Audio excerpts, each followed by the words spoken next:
woman is dangerous, ladies and gentlemen. Close it up, just like my wife's vagina.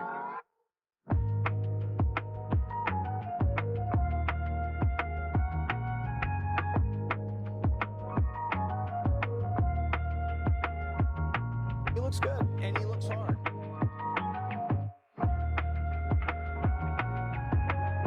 What now? What now?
There's no point in you betraying your future self to gratify your present self. It's a stupid game.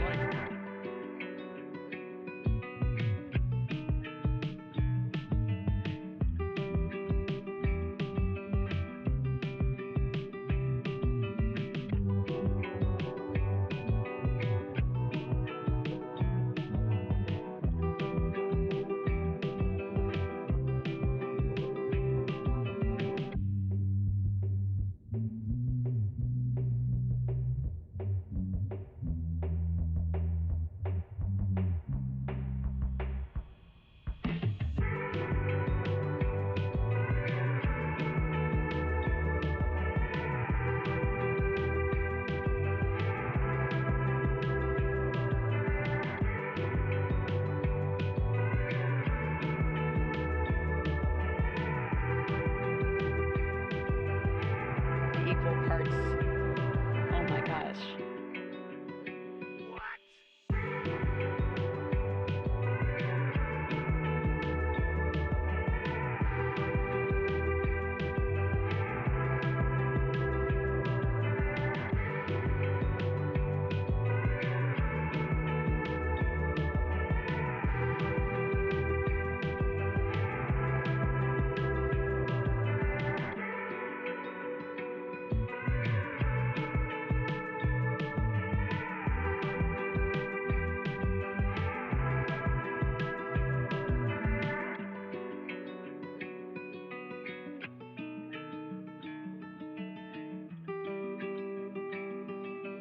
Break now, break now.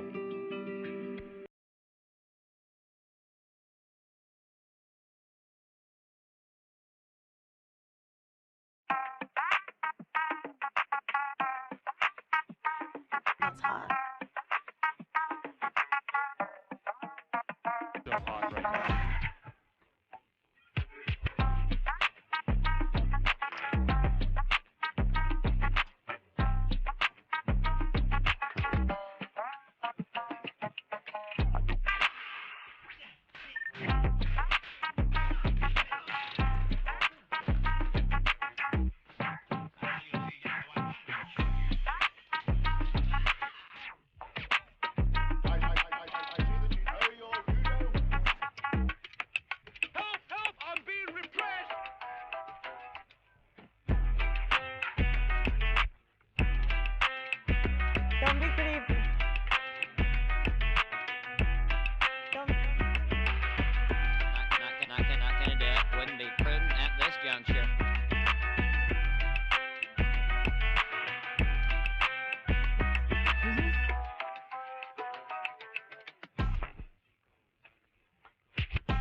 fucking bitch.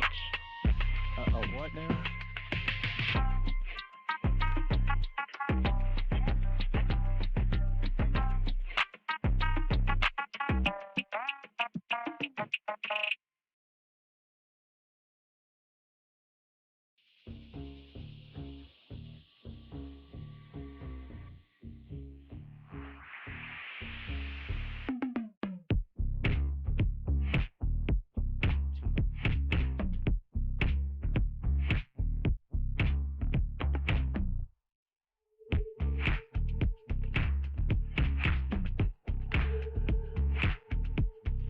Consequences.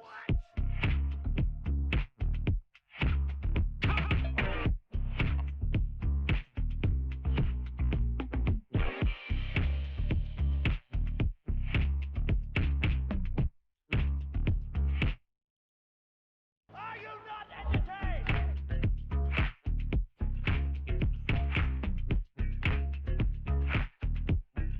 A fucking bitch. What now?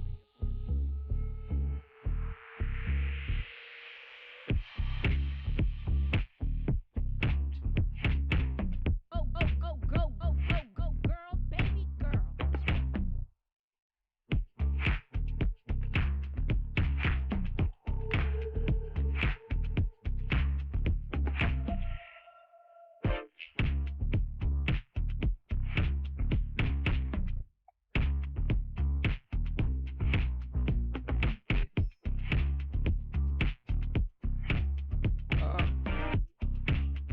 Your name, please?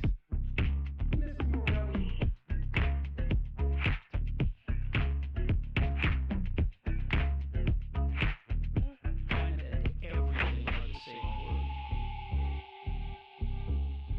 It's science.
Well, we meet again, chat. Oh god, what's wrong with my camera? Uh-oh. That's bad. I feel very strange right now. My mouth isn't moving. Is this an internal monologue? Huh. Well, I suppose better get right to it. Buckle up, chat. Got something of a journey to take together.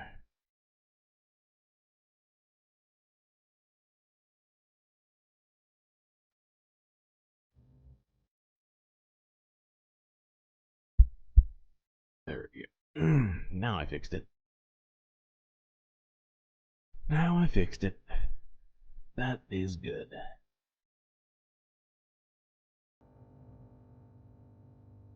It is Pride Month Eve, yes. Good point. Good point.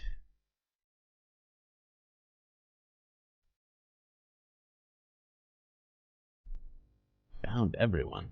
Interesting. Well, it's good to see everybody here already. Oh, and no. Baker's Dozen Cats. Aaron W. Chris Garrett. Did I say Moanoff? I'll say it again. Clarity Carlton Martin. and Donald James X. Oh, look at that. And Soul Life, of course. Can't forget Soul Life.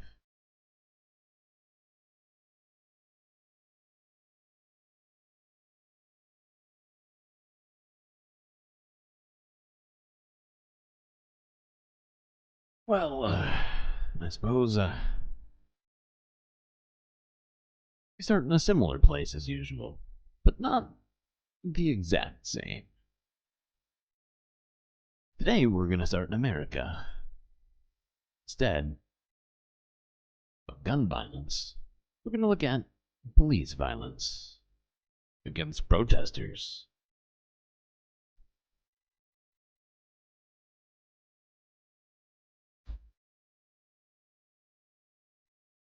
I said Soul Life twice. I don't know what that means. I don't know what that means. Okay, so there have been multiple instances of police going to campuses in the United States in the last day and breaking up protesters, attempting to shut down the encampments there. And I felt that we should probably take a look at this. This first one is from a day ago. Click on Detroit, where the police break up Wayne State encampment. Now take a look at this video from earlier this morning as police stepped in to break up the pro-Palestine encampment at Wayne State University. Multiple arrests were made at the scene, leading protesters to move to the Detroit Detention Center where they were being held. Victor Williams has been following this story as it developed throughout the day. You know, it's something, most of these people were actually out here for hours, but just moments ago they were actually rejoicing in the fact that the people who were arrested were finally released. Chaos on the campus of Wayne State University, sending tensions through the roof when school officials decided it was time to get... I gotta say, I like that chant. There's no riot here, so why are you in riot gear? It's very catchy. The pro-Palestinian encampment that was on campus. At 5:30, we got the dispersal order, and they started coming in, ripping up tents. They ripped a tent up while someone was still inside their tent. WSU says they had to close the encampment for safety reasons. But things quickly took a turn for the worse, as upset students felt they had no reason to be kicked off of their own campus. I pay to go here! This is my school! This man says his wife, daughter, and niece were all arrested. To make matters worse, he claims an officer ripped off his niece's hijab. Representative Rashida Tlaib trying to do something about it. Yep. And we have seen time and time again, just in the recent months, the completely heavy-handed, unequal treatment of pro-Palestinian protesters on campuses. By unequal, I mean that they are treated much worse than people actually committing acts of violence, like we saw in UCLA, or like we saw in Columbia, where, you know, it's enough. There's plenty of examples. Let's just look at now, here and now. Let's focus, StreamLord. Okay, this is from 6 hours ago. We're at UC Santa Cruz, and I would just remind you that currently, all of the UC, well, not all of, but there's a great portion of, I think, the UC workers, all of the University of California workers, because they are in a worker union, and that union is currently striking in solidarity with pro-Palestinian protesters on their campuses who have been mistreated, arrested, and or otherwise harmed in some way. However, the police are still coming in here to UC Santa Cruz to shut down further free speech on campuses. start with police responding in riot gear to UC Santa Cruz earlier this morning, arresting pro-Palestinian protesters blocking the main entrance to campus. That encampment in place since the start of the month, school officials say. KRON 4's Charles Clifford shows us the latest happening there. Charles. Well, good afternoon. Access to the UC Santa Cruz campus remains closed down. You can see police have the roadway approaching campus closed here. This has been going on since early this morning when law enforcement moved in to remove a protester encampment.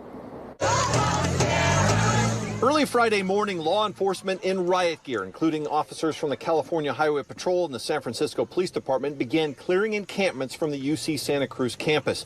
Protesters upset about the conflict in Gaza between Hamas and Israel have been here on campus for weeks.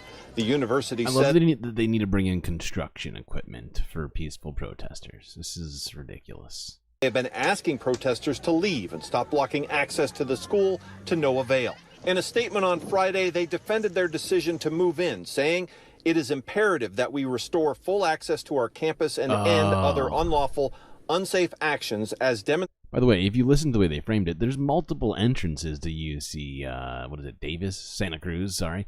Multiple entrances to UC Santa Cruz, but they need to make sure it's full access. They, even one entrance is somehow impeded in any possible way. We need to send in the military, essentially. We need to send in armed people to take care of that, because, wow, can't have that. Demonstrators continued to disrupt campus operations and threaten safety, even delaying access of emergency vehicles. It was impossible to do so without law enforcement intervention. The school also says that multiple arrests have been made, but as of midday Friday, it's unknown exactly how many people have been taken into custody. Around 100 protesters remained on scene after being pushed back by police. Oh, yeah, yep, you can have an emotional support character. Here, I'll do it before I even switch screens. Who's that? 6. Is that John Wick? That is John Wick. And by John Wick, I mean Neo. And by Neo, I mean Keanu Reeves. You pick your poison. Alright, now let's move on to something else, which I think is important for us to probably talk a little bit about. Is it something that I have been trying to consider, especially because I think we all know that we have police doing things that we don't want or need them doing. And so I figured we'd talk about this. This is from 2 days ago, where NBC Bay Area is installing license plate readers around the city.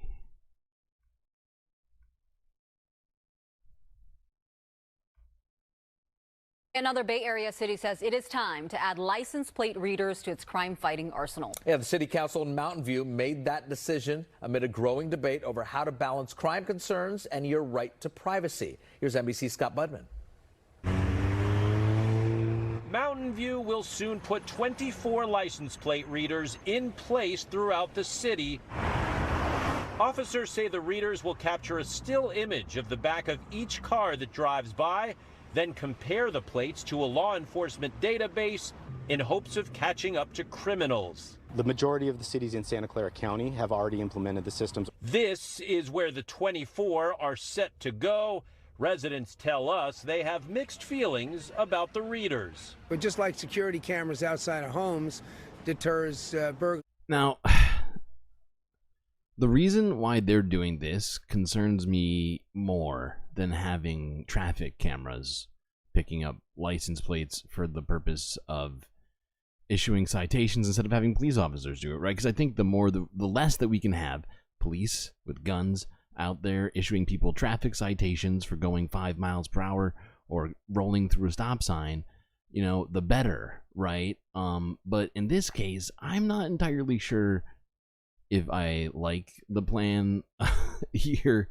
It doesn't seem to be what they're actually attempting to do, which is why I'm kind of here criticizing it rather than saying it's a good plan.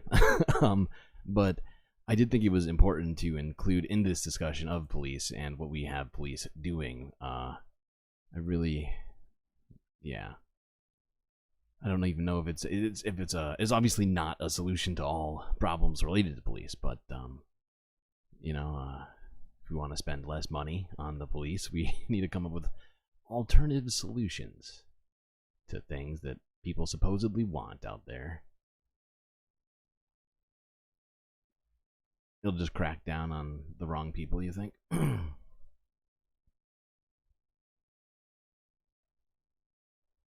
Right, and there's definitely some issues with it, which is why I have some hesitations about it as well, right? In terms of privacy and in terms of other sorts of things that might happen, and that's why it's a complex issue to try and figure out how to deal with all of these things. But I just think it's important for us to have the conversation, right? How they're implemented, I think, is the most important aspect of it, right? Okay. Shit. What am I doing next? Oh, I know what we're doing next. Yes, let's talk about the verdict in the Trump hush money trial in New York. This is from 10 hours ago from Democracy Now! Unprecedented in the history of American republicanism.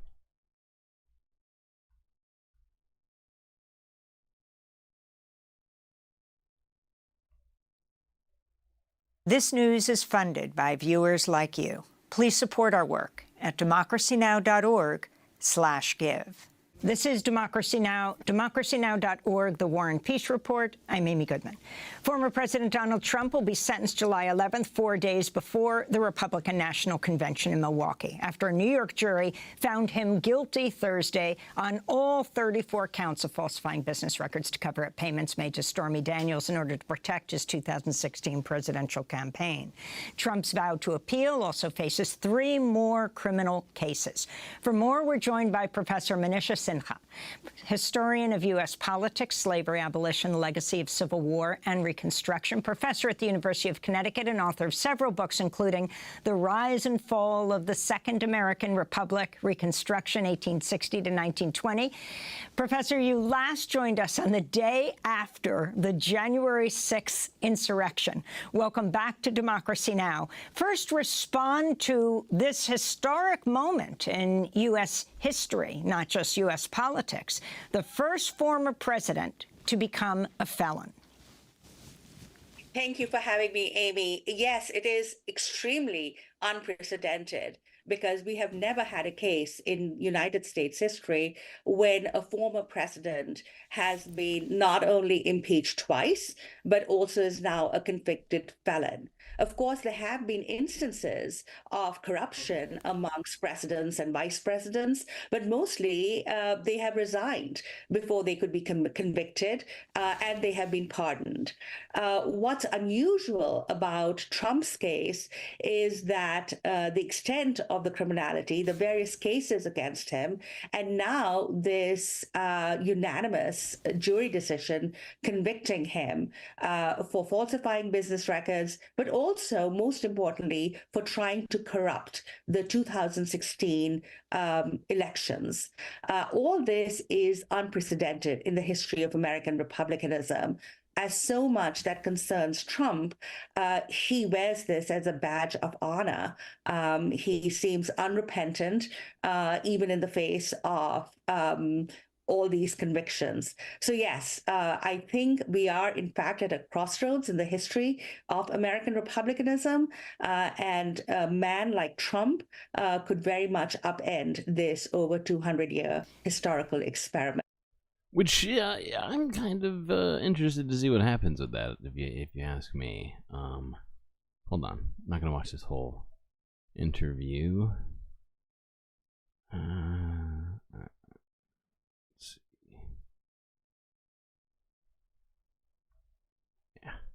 In 2021, Professor Sinha.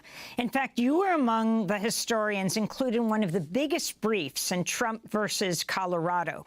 Your work was also quoted. Can you talk about this case in the context of your new book, which focuses on the Reconstruction era and when the 14th Amendment was ratified, and explain it all? Yes, I, as a historian, really do feel that our present is shaped by the past. We are not exactly repeating history, but we live with those legacies. And in my book, when I look at this period, Reconstruction, that immediately followed the Civil War, I talk a lot about how ex-Confederates, insurrectionists, got away with literally with murder, right? Try to think of yourself as a regular person trying to stop humanity from pile driving itself into the concrete. I'm not sure what that means.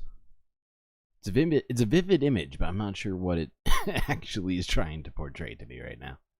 They launched a program of domestic terrorism. They have committed treason against the government of the United States. And very soon, because of an amnesty law, they're back in power.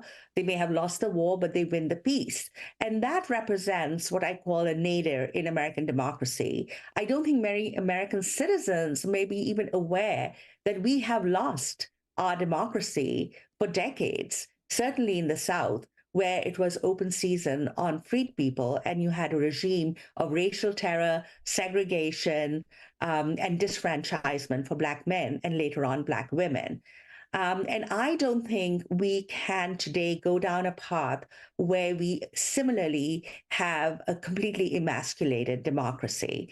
We live with the legacies of that period, as I mentioned to you. The 14th Amendment to the U.S. Constitution, which is a Reconstruction era amendment, is a sleeping giant. It does prevent someone who has participated in or aided and abetted an insurrection from ever running for federal office. Someone who has sworn an oath to uphold the U.S. Constitution. And the only way that person can do that is to be pardoned by Congress by a 2/3 vote. Now, it was very disappointing to me that the Supreme Court in the Trump versus Colorado case decided, including the liberal judges, that Trump, in fact, is not liable under Section 3 of the 14th Amendment. In fact, he is. It's a very clear disqualification. Now, Congress could take away the disqualification for him. The idea that this would create a patchwork system where different states would then take Biden off the ballot actually does not work, because Biden has not led an insurrection against the government of the United States or proven false to his oath of office. This would be actually a national disqualification, even though the case stemmed from Colorado. So our Supreme Court did not have the moral courage or judicial courage to do this. You fell asleep for 4 hours? Oh, I am so glad for you. That makes me happy to know. I feel like you historically don't get enough sleep, and so random extra sleep is just something to be happy about, really. Thought only expediently about the political fallout from their decision. Instead, 12 ordinary American citizens defended our democracy. And this is exactly what Abraham Lincoln said on the eve of the Civil War, that the fate of our democracy actually lies in the hands. Will the Georgia case get tried in time before the election? It's a good question. I'm pretty sure that it's at least been decided that Fani Willis can try this or not prosecute this case. I'm pretty sure that's what happened. She was also reelected as DA. It very well may happen. I don't know. It's a short period of time. Fact is, though, the deliberations in this case took, what, 24 hours? Granted, it might go differently in Georgia. Might be more of a complicated jury pool, among other things there. I don't know. I'm trying to think.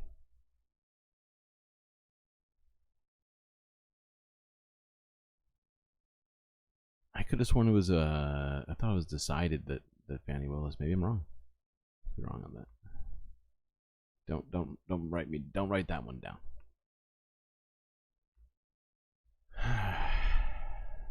Okay. Now let's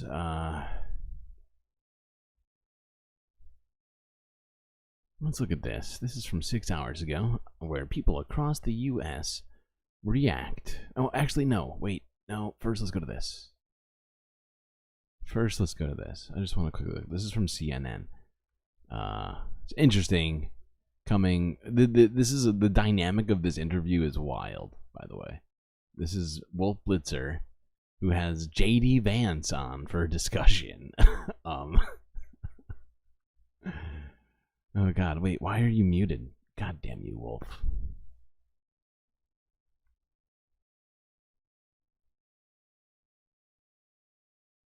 The presidential race is clearly now entering a new, more volatile phase now that the presumptive Republican nominee is a convicted felon 34 times. Joining us now, Republican Senator from Ohio, J.D. Vance. His name has come up as a potential Trump running mate. Senator Vance, thanks so much for joining us. Are you interested in being the running mate of a convicted felon? Well, Wolf, the entire purpose of this trial was to allow the media and the Democrats to say exactly that. This is never about justice. This is about plastering. That doesn't sound like an answer. Saying the trial was saying things about the trial isn't an answer to whether or not you want to be the running mate of a convicted felon. The media and the Democrats to say exactly that. This is never about justice. This is about plastering convicted felon all over the airwaves.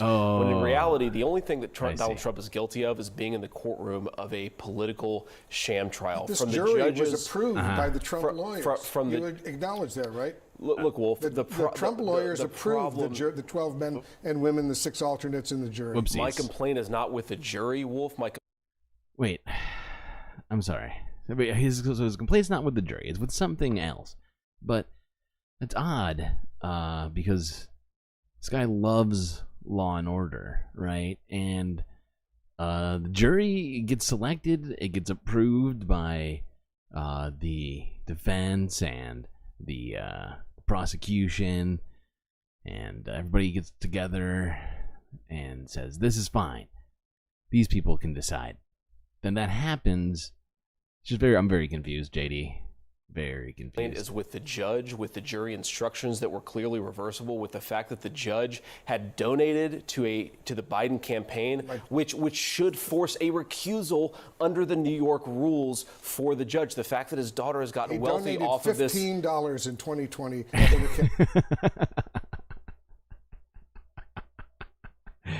He donated $15. Oh my God, it's wild. He claims that his daughter is like making millions of dollars right now, but really she's not making millions of dollars. She's a fundraiser, I think, for the DNC. I'm pretty sure, which makes her basically she might as well be Joe Biden. Let's be real. Let's be real.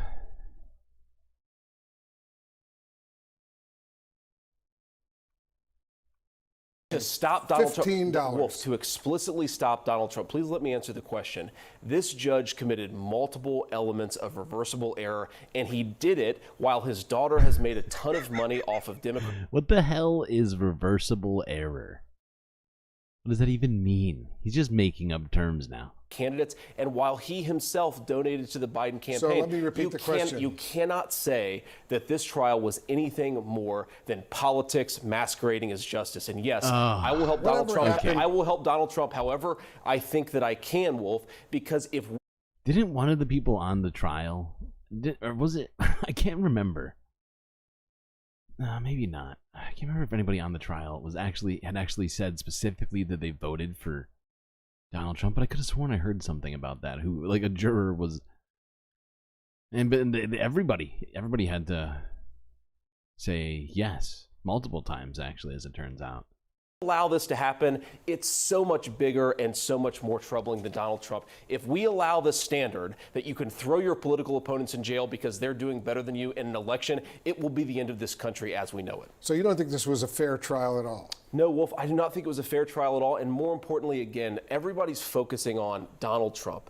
Understandably, well, he's convicted now. Understandably, but the principle that we're establishing applies across our politics. We're basically saying that if you don't like the outcome of an election, or you don't like how an election is about to transpire, you can try to throw your opponent in jail. Oh, that's what it is. Actually, that's not how trials work, first off. Throwing your opponents in jail, we've seen that in India, no trial, where people are literally just arrested and thrown in jail without charges. In other places, but that's not what's happening here, as it turns out. A independent judge in a what do you call it? Like a municipal jurisdiction has, or at least I think technically how does it work? I guess a prosecutor, a DA, brought it to a judge in a municipal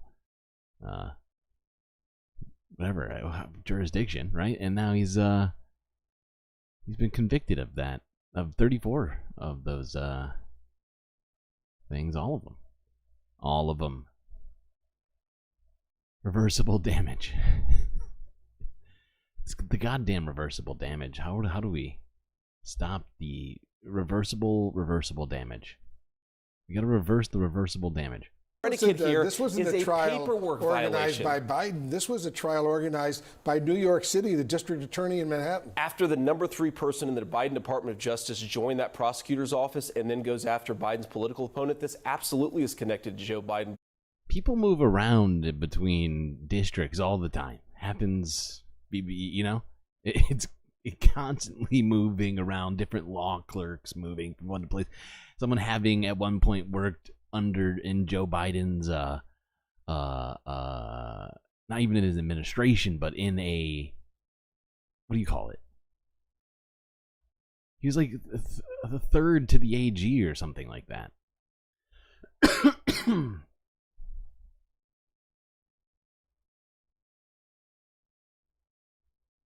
Okay, we've had enough of JD Vance. This honestly, this thing. Wait, actually, no, I take it back. There's one other thing we got to look at.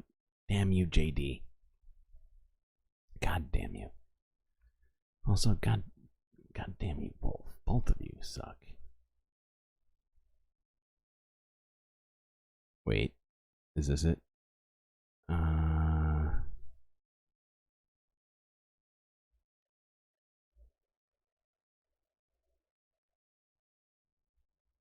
God, I can't remember where this part is. I think it's here. Yeah, Wolf looks really angry here. I think maybe this is it. We're talking about this because this is the first president or former president in American history to be convicted of felonies. So let's talk about precedents. He's convicted. No, this isn't it. God damn you, Piers. Not Pierce. I just called Wolf. What? I just called Wolf Blitzer Piers. Oh God. Just seeing different shades of Piers. Okay. JD Vance and the guy with an eye. Wait. Oh, I know who you're talking about. Oh, why can't I think of his name now?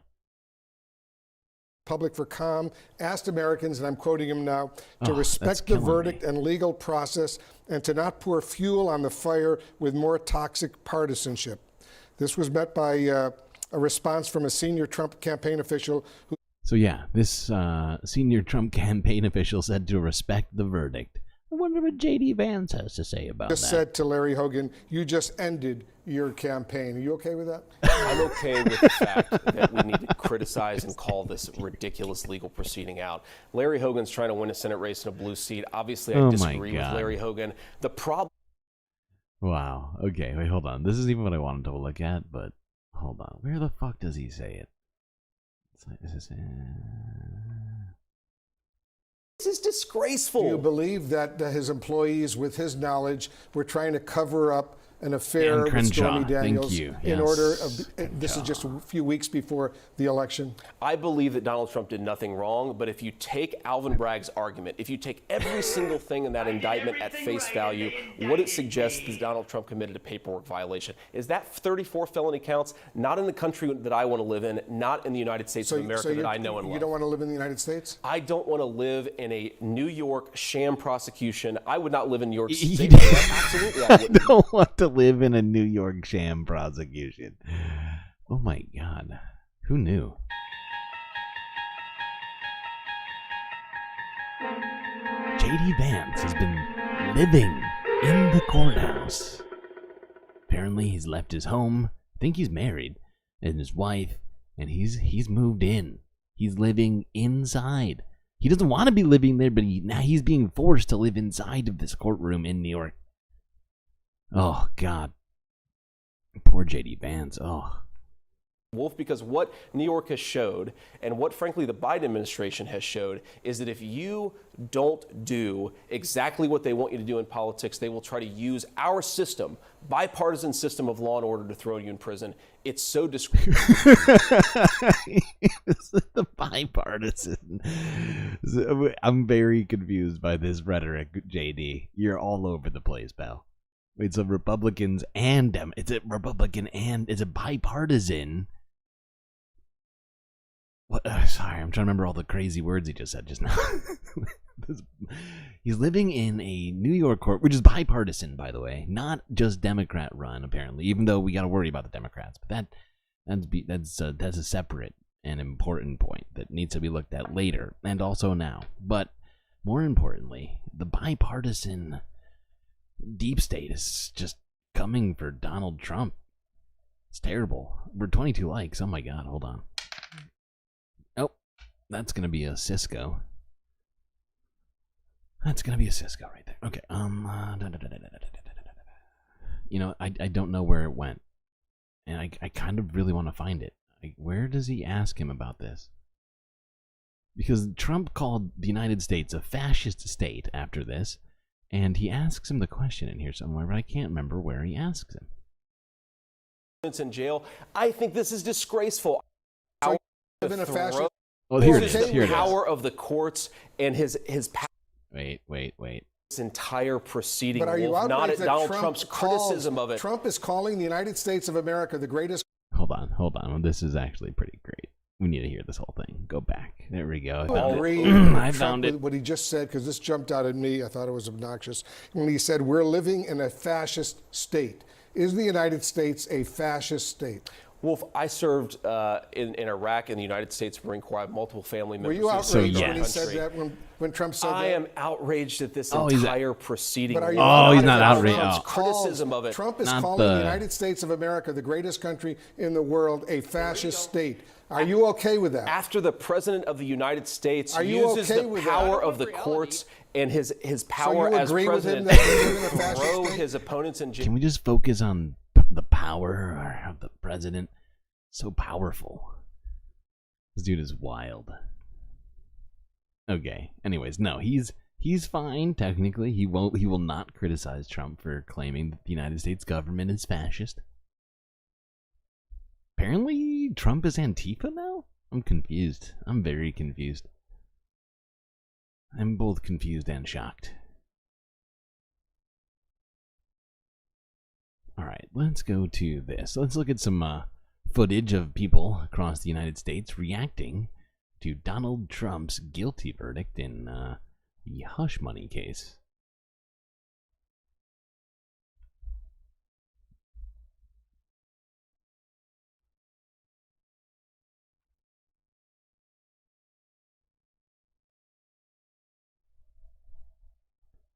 There we go.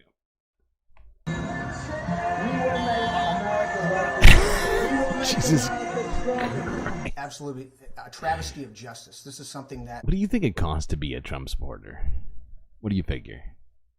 Like, how many flags does this individual have here on this truck? 1, 2, 3. I see at least, I want to say 5 different flags on this truck. And that's just from this angle, right? He's also got, I think, some decals on there. There might have been an actual Donald Trump face. I couldn't quite tell.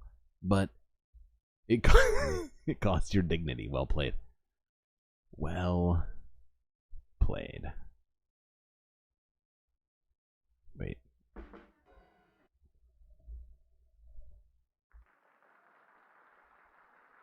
All of your self-respect? Yeah. Your respect and your dignity. But also, it seems like it'll cost you about, I don't know, $500 in, you know, truck decals, flags, you know, maybe another $1,000 in Trump stock. You gotta figure there's a bunch of Trump supporters just going long on Trump stock right now. Old Truth Social or whatever it's called. I don't know. I feel like a lot of these people are in for quite a lot. I mean, how much money has he fundraised from these people? It's massive. It's massive. I don't know exactly over the last, whatever, 8 years now? 5K? That sounds close. It sounds close. That's where my mind's going. Oh my god, he's got way more than 5 flags.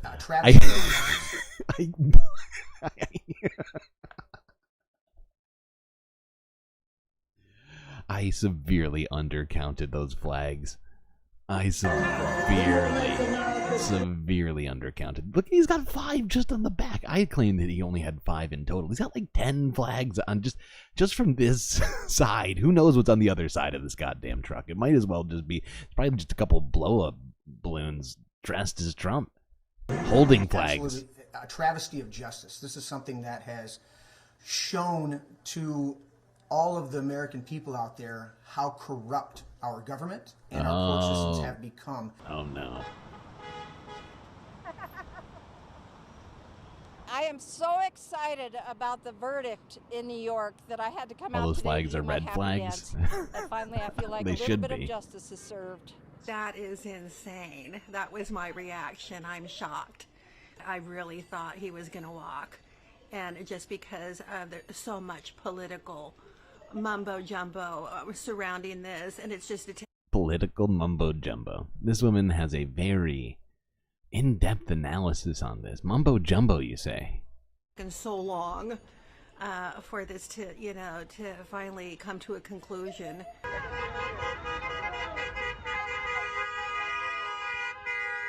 No me sorprendió, sabía que lo iban a hacer porque ellos no lo quieren de presidente. Jibba jabba.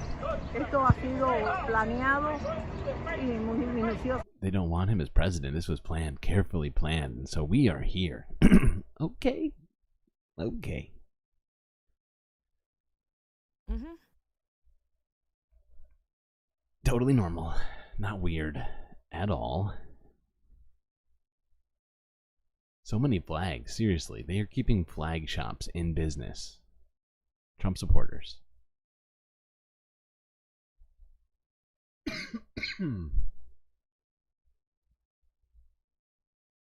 Okay, let's see. Let's look at some other very normal people.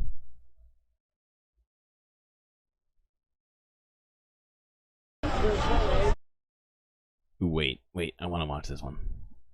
This is footage of Trump walking from court afterwards, looking very sad.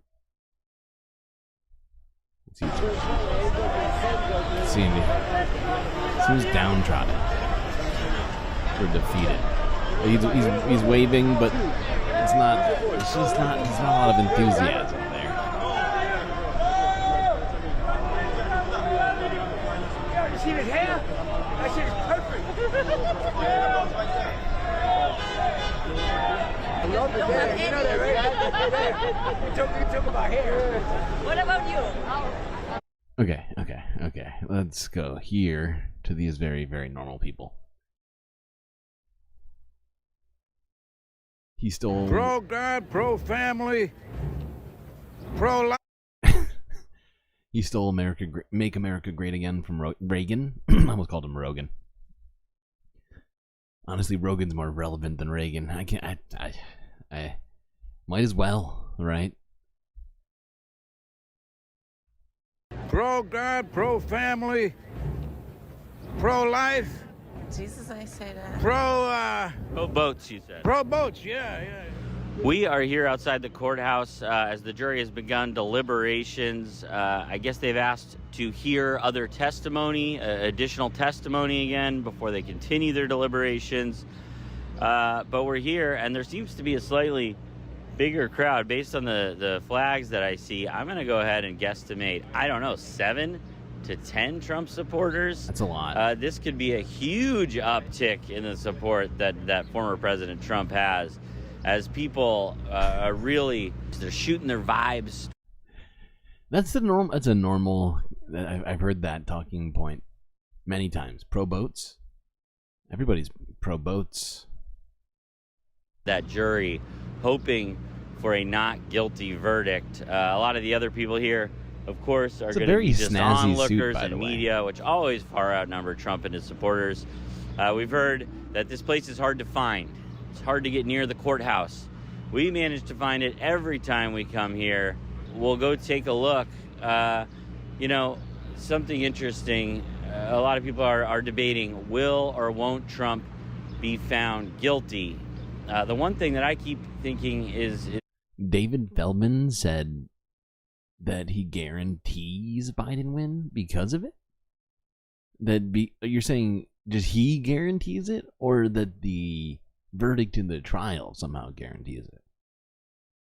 I mean, a personal guarantee, I'm not going to get involved in that, but if it's the trial itself, that I might have problems with, actually. At least partly because of some of the data I've seen.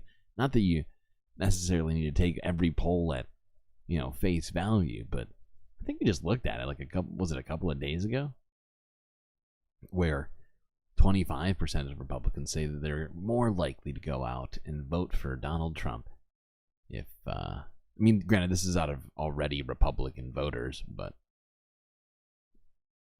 will that or won't that change he wasn't talking anybody's about the trial. mind? It was just himself. Well, then, he can guarantee it as much as he likes, and David Feldman may make his own choices. He's his own man.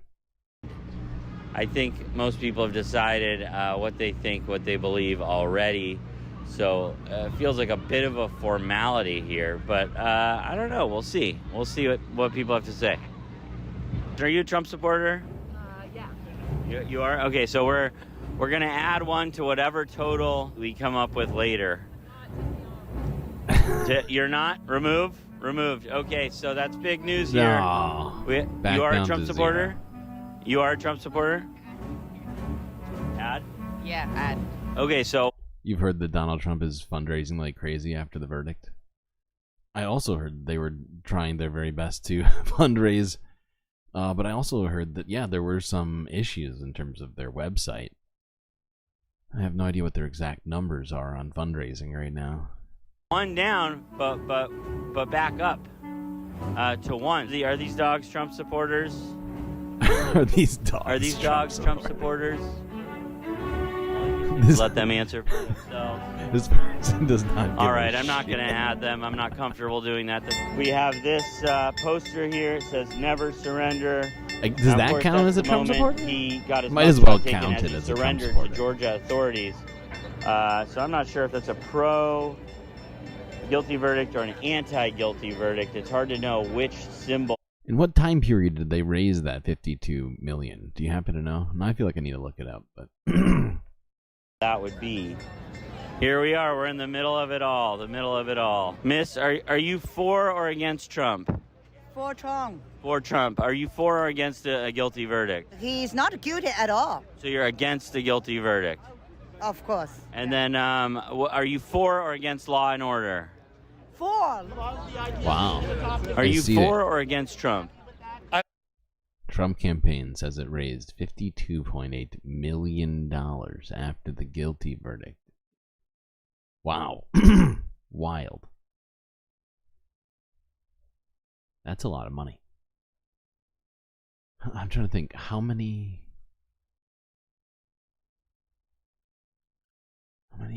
Republicans are there? Give us Cisco or give us death. Oh, God. You're right. I said you had Cisco. I never gave it to you. And for that, I apologize. Okay, there we go. All fixed.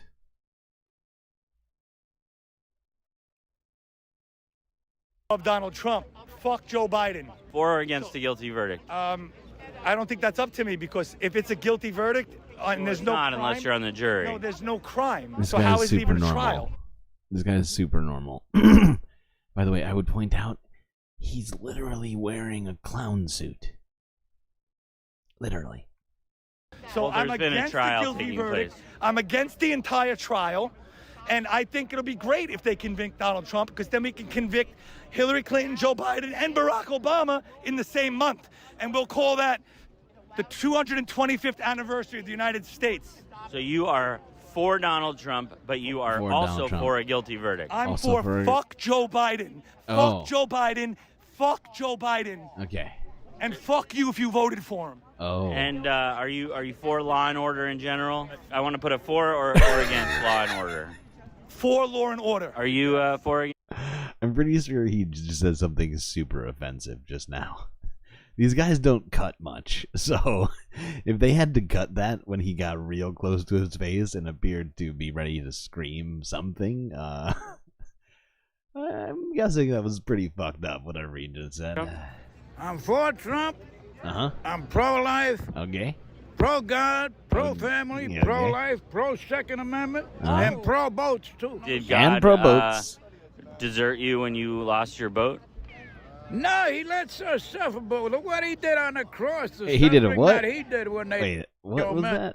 No, he lets us suffer, but look what he did on... Desert you when you lost your boat? No, he lets us suffer, but look what he did on the cross. The I don't know if suffering that was a he word. did when they hammered the nails into him. You know, those macho men, so-called macho men. So what are you here today to talk about? I'm here to talk about this article in the Wall Street Journal. It says too much anger harms your health. And unfortunately, Trump derangement syndrome no. affected people have a lot of anger. Do you So feel like they're going to have shortened life. Trump derangement syndrome. Oh boy, these people have a lot of great phrases. I'll be real, but good God, the fact is, what scares me is that they really truly believe some of this stuff. It feels like. Do you feel like any of the Trump supporters here are like, I'm pretty sure this guy, racist Santa here, he might actually believe it's a disease, and if you get too close to somebody with TDS, quote unquote, you'll catch it. angry? Angry. They're not angry. Okay. Been a little bit unclear. Say it to you with my face. Oh my Is it God. clear? Fucking now.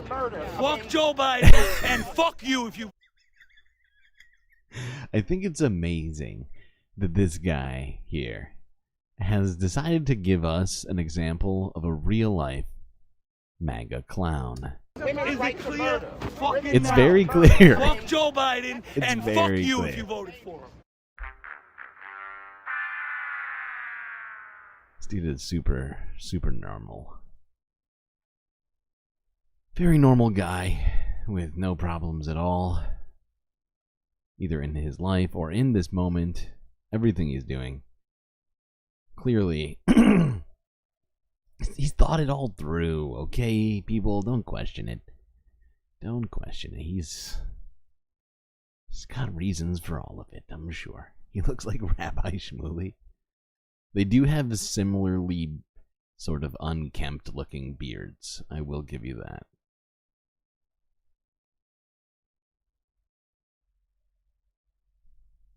Okay, let's go on from this.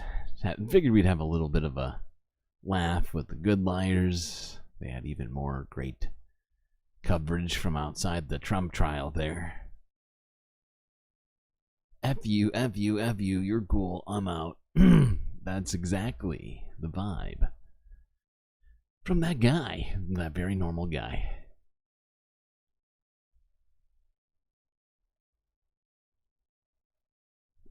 Alright, let's talk about some health-related stuff,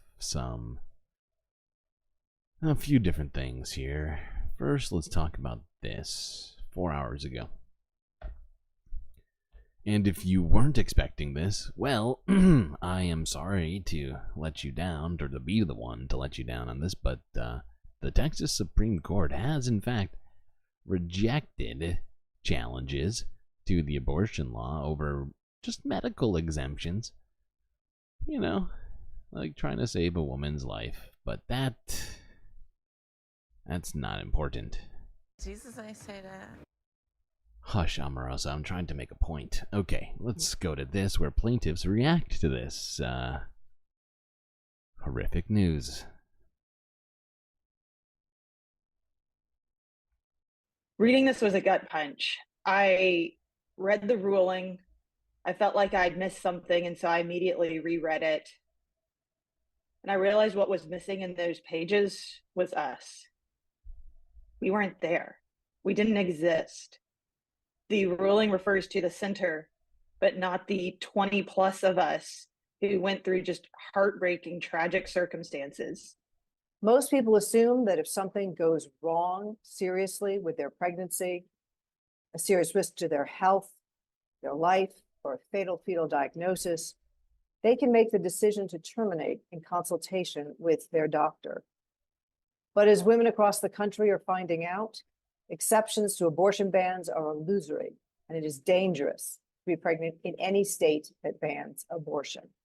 I joined this lawsuit and I shared my personal horrific experience publicly, and I shared it in court to seek clarity with the hope that we would get medical guidance from the state to prevent future Texans from experiencing similar heartache. And I feel incredibly let down. The Attorney General. This is so disappointing. I know I'm not a Texan, and I don't have any real effect in Texas, but as an American, I just feel somehow culpable in this horrific mess. It's wild this is going on. And the fact that people came out and shared their stories, difficult ones, I would assume, ones that would be a struggle to tell large groups of people. And yet the good old Texas Supreme Court said, nah, but what about the Bible? That's what they said.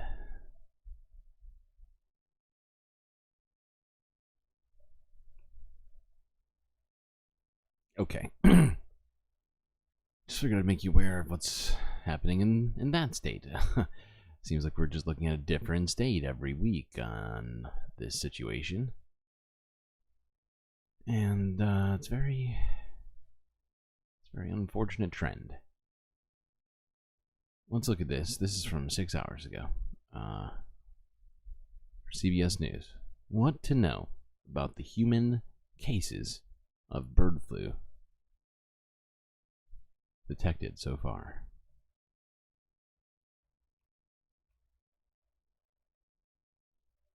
Tim Pool declared war. I heard about that. The CDC has confirmed the first case of acute. I don't think he ever leaves his skate park, though, so I'm not too concerned about what he can do from the skate park. It's just me. Bird flu with respiratory symptoms here in the U.S. This newest case was reported by a farm. You know, him and his tween audience. I don't know. Maybe I'll be concerned a little later. I'll parse it. I'll parse it through my brain cells over here. Worker in Michigan.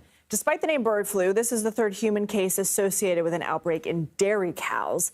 Previous patients reported eye symptoms. The person in this case claims to have experienced coughing and congestion along with discomfort in their eyes and is now getting antiviral treatment for the symptoms. Joining us now on set is Dr. Celine Gounder. She's a CBS News medical contributor and an editor-at-large for public health at KFF. So what's the significance of this being respiratory? Do you worry about potential spread with this? This is concerning. If you think about it, it's kind of intuitive. If something is in your eye, how easy is that to spread to somebody else? Versus if it's in your respiratory tract and you're sneezing or coughing, how easy is that to spread to someone else? So that's really why this has upped our concern a bit. Is it trending in a certain direction? We have not seen human-to-human spread yet, to be clear, but it does. I have a cough. Well, thankfully, I have not been around any poultry in any live or dead. Is our level of concern. Who is at the greatest risk of catching this? So it remains farm workers. The 3 cases that we've seen associated with this outbreak in the United States have all been farm workers working with dairy cattle. But we are also thinking a little bit more broadly, you know, are there other kinds of farm workers that might be affected here? Are there communities around these dairy farms that could also be affected? And so they're... So yeah, so far there have been no cases of human-to-human spread, right? It's only been by actually being around the birds so far. Now that could change, and that's where, you know, the problems may arise. Hopefully that doesn't come to pass, but certainly something to be aware of. Okay.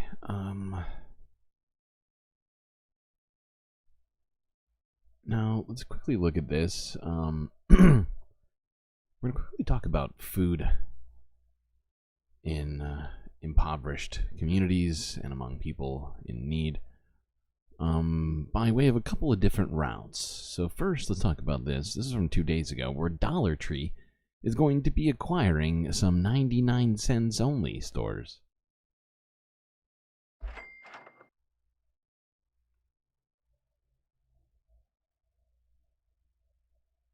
All right, a former competitor could rescue those recently closed 99-cent stores across Southern California.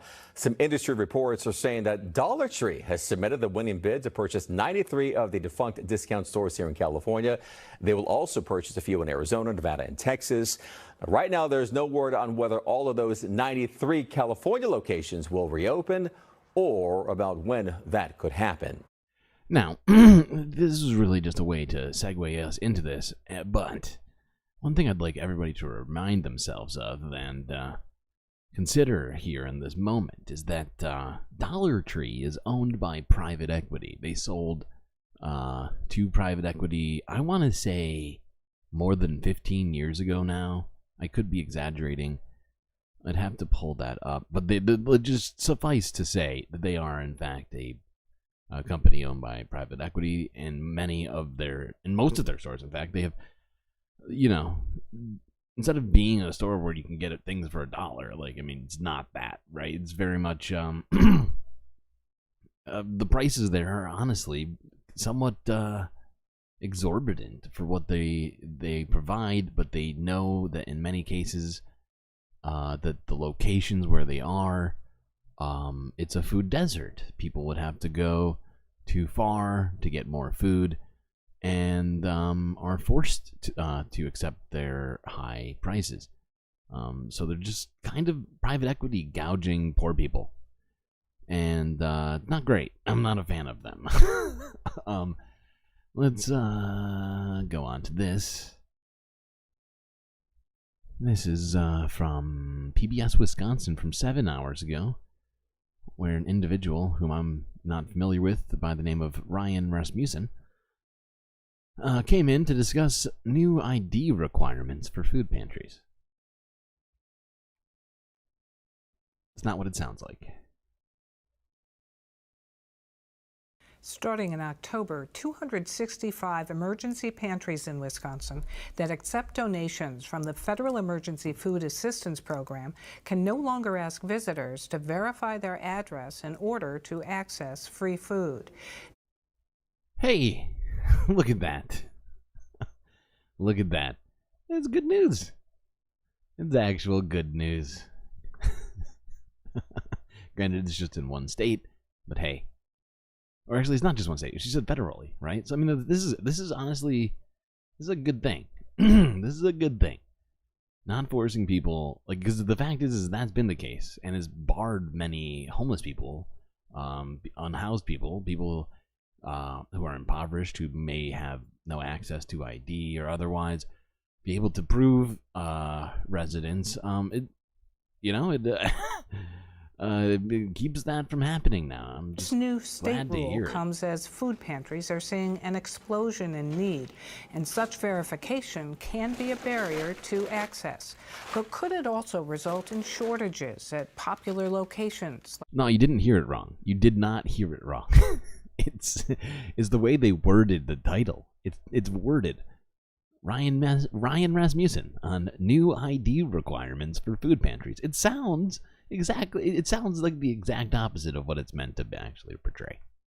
The Oshkosh Area Community Pantry that saw a 70% increase in usage last year. We asked its executive director, Ryan Rasmussen, and thanks very much for being here. Thanks for having me. Pleasure to be here. So as we've said, your pantry has seen a major surge in demand in the last few years. How related is that surge to the end of extra food share benefits available during the COVID pandemic? Absolutely, extremely Yeah, relevant. no kidding. We saw a massive spike last year around the March timeframe, right when food share benefits were starting to go back to pre-pandemic levels. And at the exact same time that was happening, we were also seeing inflation at the highest we've seen in a long time. Food prices were skyrocketing. Groceries and gas, everything was just through the roof. So all of it culminated in a really perfect storm of a lot of expensive things and folks needing some additional help. So your location... So yeah, because of inflation, because of increased strain due to the discontinuation of the food benefit from during COVID, amongst other factors, people are needing more help with food, and this couldn't happen at a better time, honestly. The fact is, he also quotes at some point like the statistics of where all their food comes from. 20% of their food comes from the federal government. 80% comes from either, I think, state governments and or the donations from the community. So yeah, Teddy Cool's right. Support your local food pantries if you can. Not that I blame you if you can't. There's plenty of people who need to go to food pantries themselves, and I don't blame you for that either. It's really, if you can, do it. That's really the thing, and we should have our governments be doing, taking more active roles in this kind of stuff.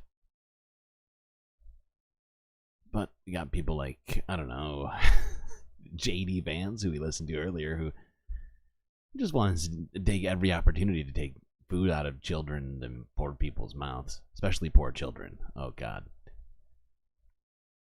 All right. Let's move on to talking about a different aspect of poverty, specifically the unhoused. This is from 21 hours ago, Denver 7, where 3D printing has begun on Habitat for Humanity's largest housing project in Colorado.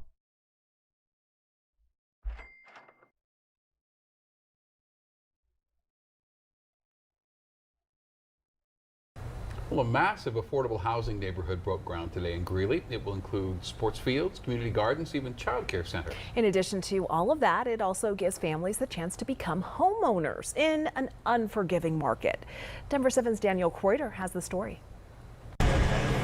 These winding tubes of dried concrete may not look like much right now, but to Rachel Borum, they're everything. To be in front of this and calling it my home is just, it's unreal. Her home and the homes of more than 170 other families will be built here in South Greeley, the largest Habitat for Humanity project in the entire state. I've been trying to build up to get a down payment, and I qualify. Like, I think I have everything in line to get what I need to purchase a home, and then the housing market just keeps going. The Affordable Housing Project is a partnership with Greeley-based Alquist 3D, which is printing several of the homes. The design knows exactly where the windows are, where the doors are, where the sockets are. We use giant robots that lay down concrete that is pumped through a hose system into the nozzle. The rest of the home is still built the same way as any other home. We still need our plumbers, electricians, roofers, carpenters, etc. It takes about 20 hours to 3D print a house. The benefits last a lifetime for the family. 20 hours to print it. Not bad. Not bad. The slow transition to communism. Yeah, well played. Well, you know, as long as it's a transition, a faster transition would probably be better for the planet and humanity. I think the slow transition will be somewhat arduous. But it's progress, and I'm happy about it. Can't lie. Can't lie. Some sort of progress somewhere. Hey, good job. Let's try and do that everywhere now, please, in whatever form or fashion that is most feasible.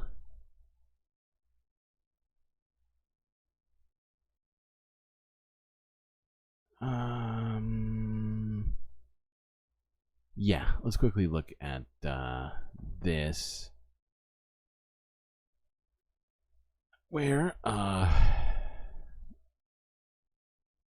families of the victims of the Boeing 737 MAX crash are going to be meeting with the DOJ, apparently.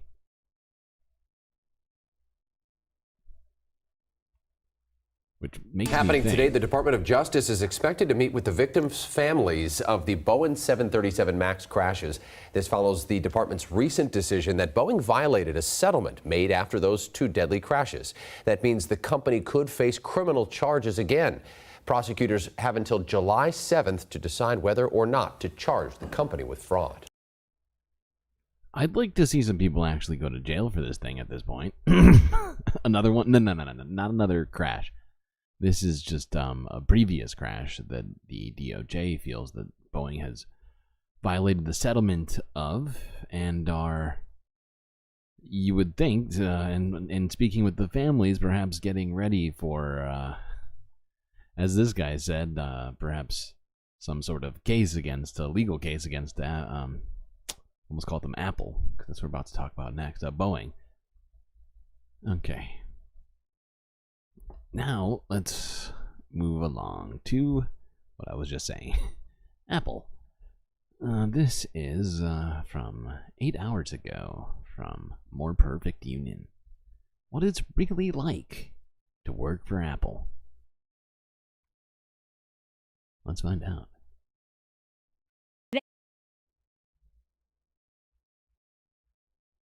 We'll go in there, we'll make proposals, and we get back, well, here's our counter after 3 hours of negotiating, and it's a screenshot of the webpage of, what our current policy is. It's been, for me now, looking back, exactly what I would have expected from Apple, both as an internal employee, knowing how Apple likes to talk to itself about their ideals and actions and things. They're master gaslighters. Companies are nothing more than a collection of people.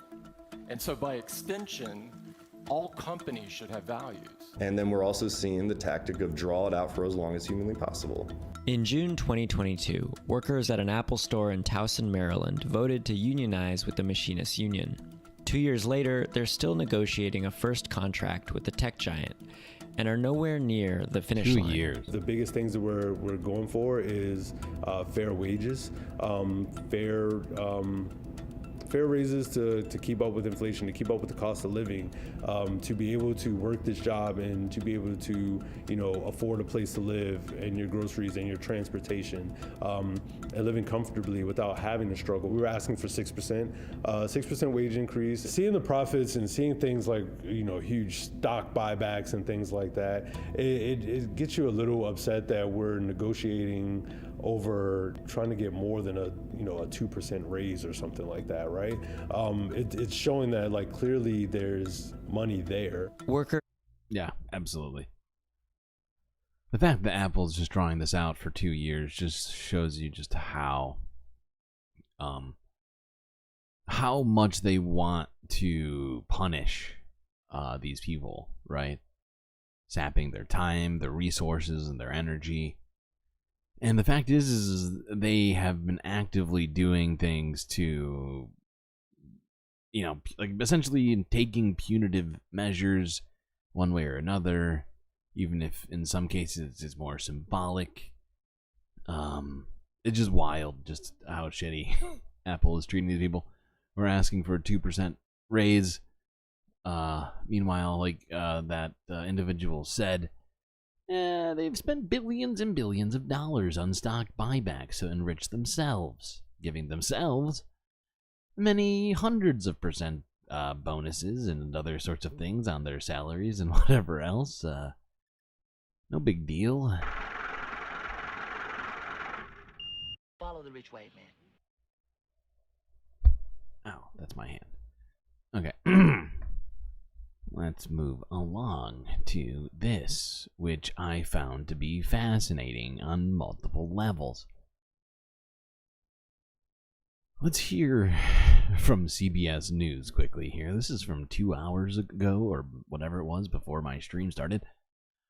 Where apparently, according to them, OpenAI says that state actors are using its tech to spread propaganda. Weird.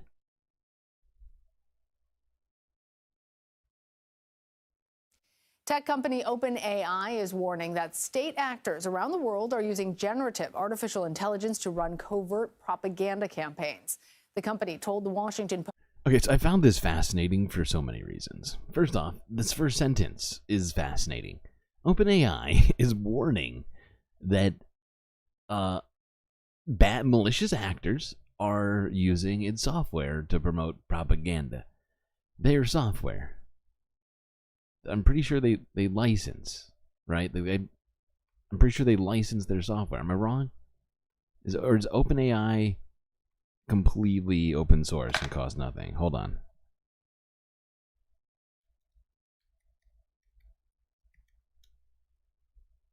It's 20. They charge money for it. So OpenAI is a for-profit business with customers who are doing bad things, and they want to warn us about that. And guess what their solution to it is? Oh, let's find out. Let's listen to this a little bit longer. Said it found groups in Russia, China, Iran, and Israel all using its technology to try and build and launch social media campaigns. OpenAI has since addressed the issue, but warns that there are still more groups out there using the technology. For more, let's bring in Washington Post tech reporter Garrett DeVink. So, Garrett, first of all, just remind us what generative AI. All right, we don't need to be reminded of what generative AI is. Okay, let's listen to, where is it? I think it's somewhere around here that he says. Doing to try and address that. Yeah, I mean, I think the companies, they talk a lot about it. They talk a lot about how they're concerned. You know, there's other companies. I'm sorry. Hold on, we got to hear that again. GPT. And the other implication, potentially, in addition to the misinformation, is how believable it becomes, particularly with deep fakes. So what is OpenAI and other technology groups doing to try and address that? Yeah, I mean, I think the companies, they talk a lot about it. They talk a lot about how they're concerned. You know, there's other. Ooh, they're talking about it. They're talking about concerns. That's, wow. I mean, that sounds like, what's the word for it? God.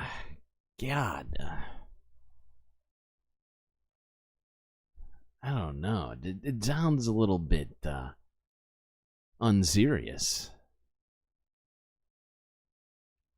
These very powerful tech companies, Google, Microsoft, Facebook, that are building these tools and putting them out into the wild. Yeah. And they do talk about trying to create deepfake detectors. So using their own technology to sort of. Oh, okay. So more AI. That's the answer. More AI. What we need to fix the AI is more AI. We need AI to patrol the AI.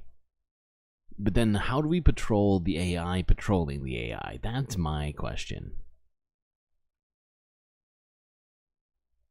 By the way, if you're unfamiliar with this information, coming up next, well, AI might not be super good for the climate, by the way.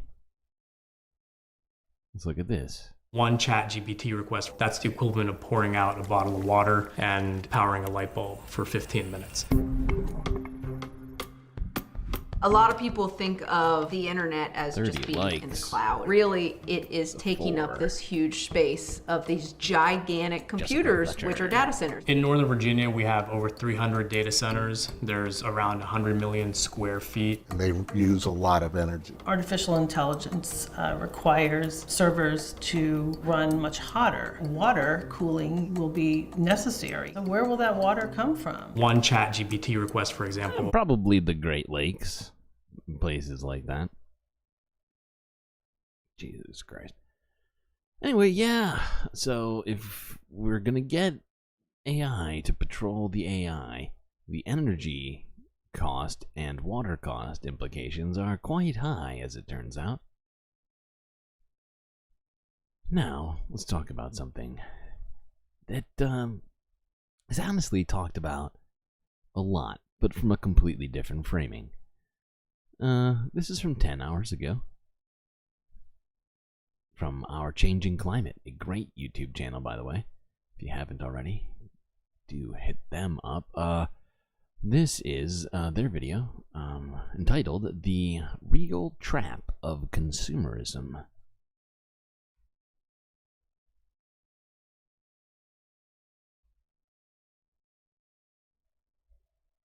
With every passing moment, a chance to buy something is at your fingertips. That new pair of pants you just saw on Instagram, the latest gaming PC that your favorite streamer uses, or the newest line of Teslas to make you feel like you're saving the planet, all bombard you with visions of what you could be. In the Imperial Core, buying things has become the stuff of life. To feel good, you shop. If you're bored, you browse things. This whole life was you were censored? I'm confused. Who are you censored by? To buy. If you want to be ethical, you don't stop buying. You just need to find the right brand to buy from.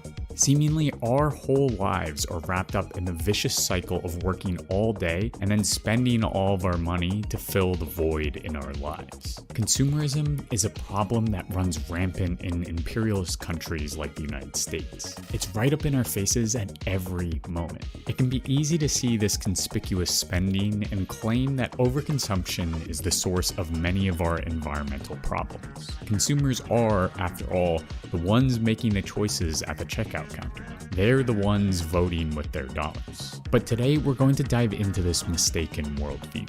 Consumerism is not the problem, it's a trap. It's a symptom of a much larger and more insidious problem of capitalism that lurks in the shadows. Today, we look at the real problem with consumerism and how we really combat the out-of-control waste and accumulation of stuff. This video is made possible by my amazing viewers who support me on Patreon. Over the last 2 years, my revenue from ads and sponsorships have dropped substantially. So much so that if this trend continues, making videos like these will become less and less financially viable, which is why I need you. Our changing climate will always be free for everyone regardless of how much I make. But OCC is a one-person operation, and it would be nice to earn a... That's a good point. That's a good point. Speaking of that, no, just kidding. Spend enough time on the internet and you're bound to buy something.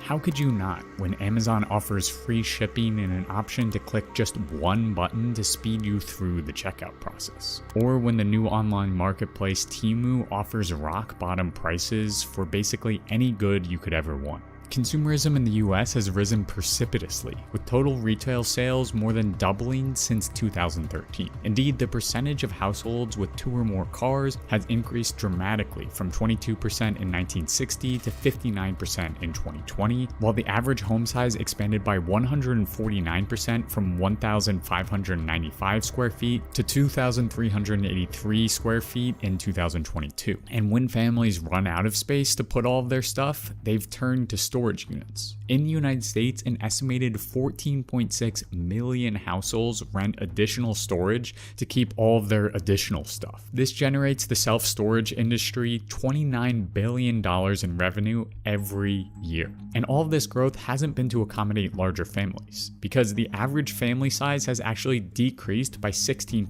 from 1980.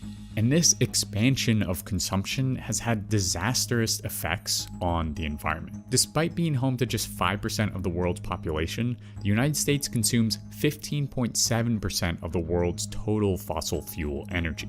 In the United States, between 30 to 40% of food gets wasted through a combination of on-farm loss, transportation, store overstocking, and lack of at-home planning. The average American emits 14.9 metric tons of carbon dioxide equivalent every year, which is more than triple that of the global average of 4.7. Yet despite unprecedented consumption rates and a glut of almost every gadget and appliance imaginable flooding the market, people in the United States aren't that happy. According to the General Social Survey, only 25% of Americans are satisfied with their life. That's a very sad statistic.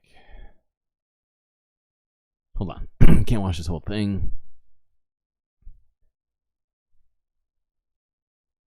Part of the reason why I don't like watching entirety of people's videos is I also want them to get views, you know?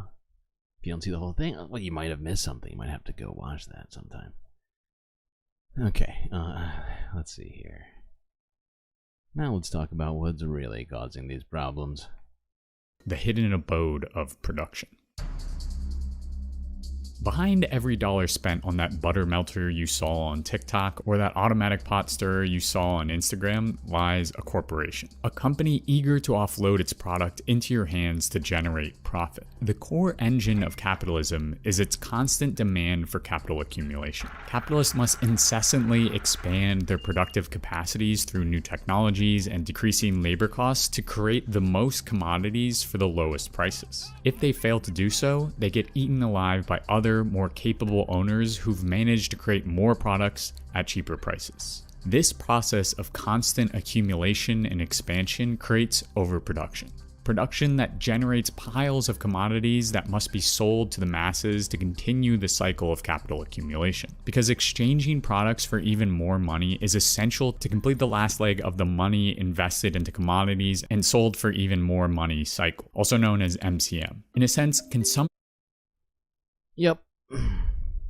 So, while overconsumption is surely a contributing factor to all of this, the capitalist system is the main driver of all of it, right? It's the necessity to continue growing and producing, even if it's not necessary, even if it's destroying the planet, even if nobody really wants it, and you just want to force it on people to make profits, whatever it might be, and it's really fucked. And the fact is, they continue to push personal and choices in this clearly very cynical move to push blame off of themselves in many cases, most cases.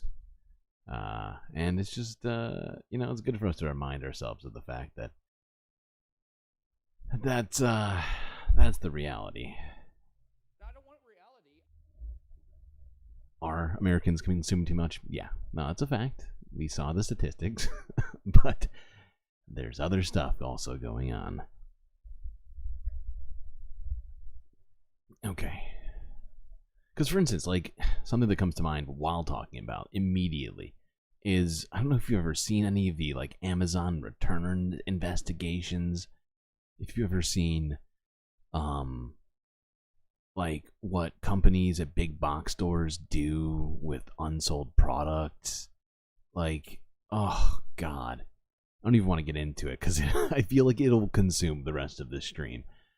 But, yeah, maybe we'll talk about that at some point, too, because that shit is fucking wild. Okay, but yeah, if you can't tell, we are now fully in our environmental related coverage now. Let's look at this. This is from NBC Bay Area from a day ago. We covered this story, I want to say a couple of weeks ago. 40 likes. Good. 40 likes. Good God. Well done, chat. Oh, that's another 4. 2. That's a Cisco. That's another 4. God damn you, dice. I'm going to roll 2 at the same time. 2 and a 1. Okay. Once we get at this place where we have 3 support characters, it becomes more difficult. That is, at least for the time being, until we add more support characters, which will be happening pretty soon. We're almost through the entire first round of voting. Like, on the brackets. And once we get through the first round, things are going to start moving way faster. What was I doing? Ah, yes, I have to add a bacula. But let's move to this, where brown pelicans have now been released in Sausalito after being nursed back to health. So yeah, like I was saying, a couple weeks ago we talked about these pelicans which were completely emaciated and basically just dying on the docks in We have some California. good news here. Many of those wayward and hungry pelicans are now back in the wild. They were recently found starving and disoriented, not just in the Bay Area, but across the state. Here's NBC's Jody Hernandez.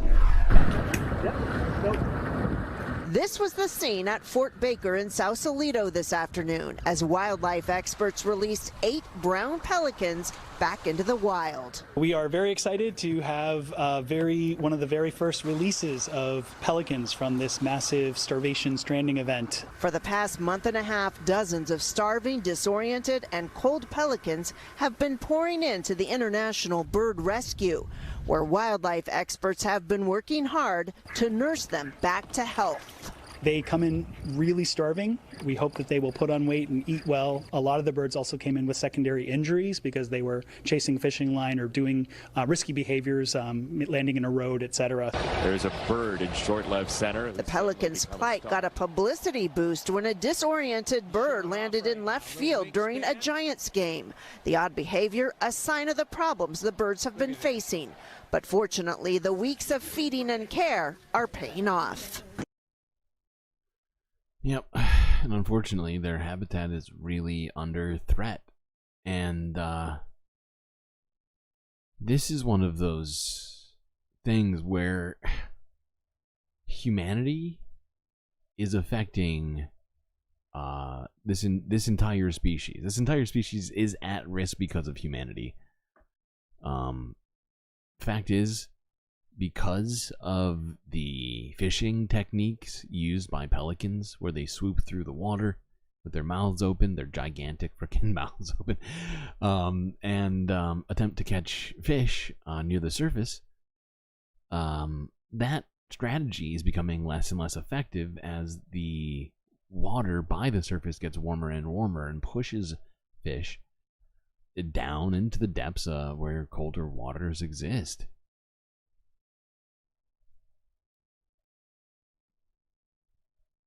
Oh, Mrs. Katz appears to be heading off. Good to see you. A bunch of people have shown up since I started the stream. And, like people like Brandy Nuance. Who else here? Did I say hello to Teddy Cool? I don't think so. Hi, Teddy Cool. B Cat's here. Del Sol Fair Day. Bad Lefty. Stephen K. The Anti-Corporatist. PB. All sorts of people. Geo Dragon. I think that's most of the people. If I missed you, I'm sorry.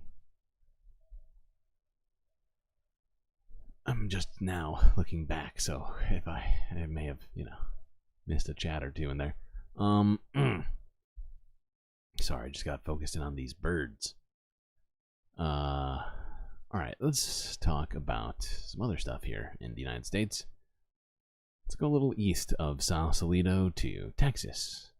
Specifically Houston, a place we've been talking about over and over again because they keep getting slammed by storms and tornadoes. Apparently, over 4,000 high-rise building windows have been shattered in downtown Houston from the storms that have gone through the last couple of few weeks, I guess now. It could be months before the windows that we saw blown out in downtown could be replaced because of those storms. And blows after blows we're getting. The already boarded up buildings that got hit were hit again this week, knocking out even more windows. Reporter Micah Hadfield talked to experts who explain why this is happening. It's certainly been a tough time for downtown recently, with thousands of windows shattered in downtown from our recent storms. We wanted to know how and also why. Turns out there are several variables at play.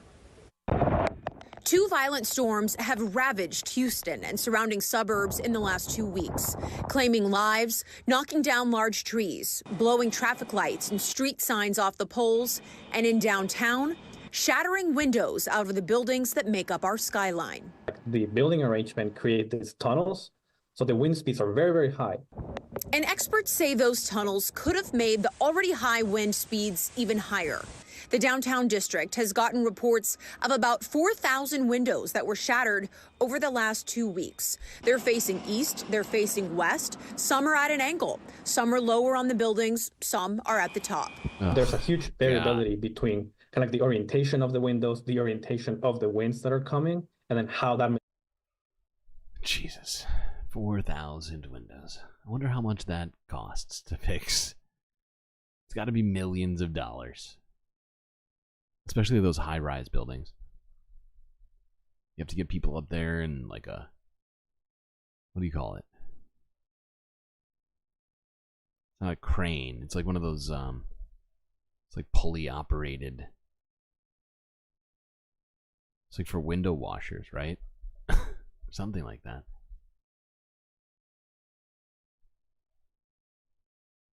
Climate Town did a video on making sustainable merch. I watched that. I think we also watched part of that on the stream. If I could figure out a way to make more sustainable merch, would I? Well, that's the thing. I watched that video because I had considered it. I was like, well, all right, well, I know people do other things to make money aside from ads. Since I'm not monetized on YouTube, what can I do? I thought about merch. Like, oh, maybe I could contribute to the plastic problem we have, you know, and so yeah, it's I would, but I also think it would be right now. I don't think I could do it sustainably. You know, I'm just thinking out loud. All right, let's go on. Apparently, there are a great number of homes in the Houston area which have been repeatedly flooding over and over again and have now been classified, oh, I forget the name of it. They go into it here. Let's just watch this. This month, we had our fair share of extreme weather, and now hurricane season starts this Saturday. With the prediction of an active storm season, there is a chance some Houston area homes that flooded just a few weeks ago could flood again, and there are homes being rebuilt over and over and over again, often with insurance backed by your tax dollars. Here's 13 Investigates' Kevin Ozerbeck. The number of homes prone to repeated flooding in and around Houston just keeps growing and growing. This map here shows where the properties most at risk are. Now you can see there are hot spots all over, but there's an especially big hot spot right here it's in Meyerland. Half of the map seems to have spots on it.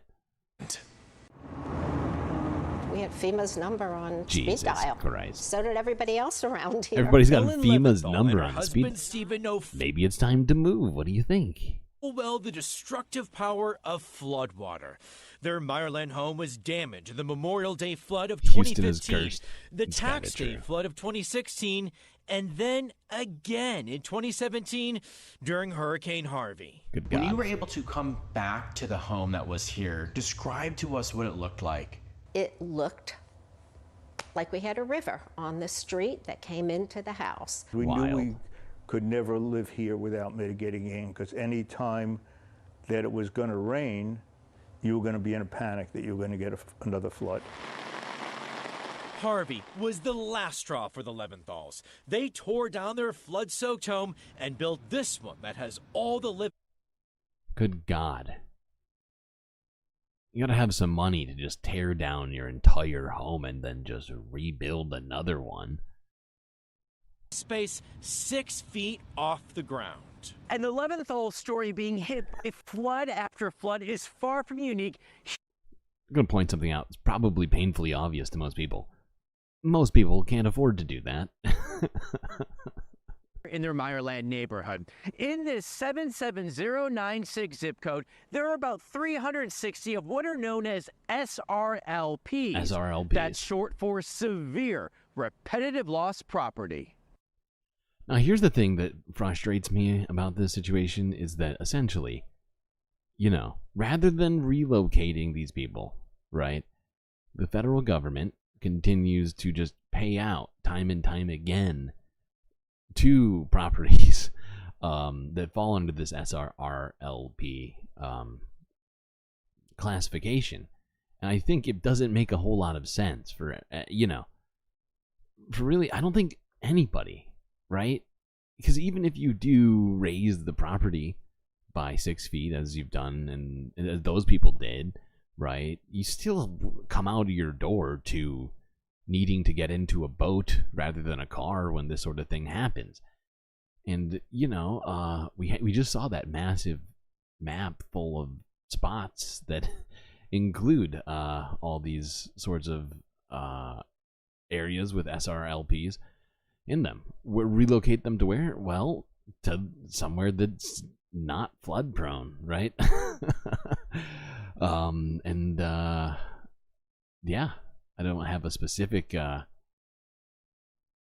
suggestion on where to move these people specifically. I think it would probably be best to do it on a case-by-case basis.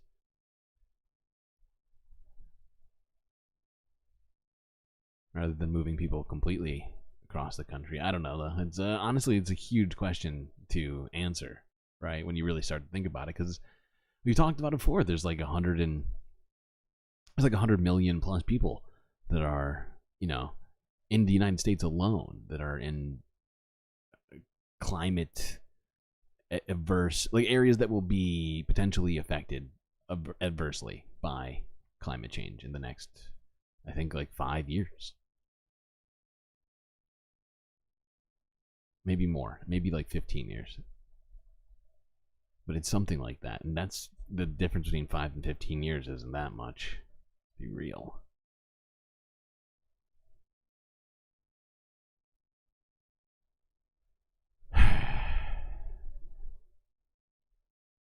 I'm not saying we pull a Kenya and just start demolishing people's houses, handing them $75 and saying good luck.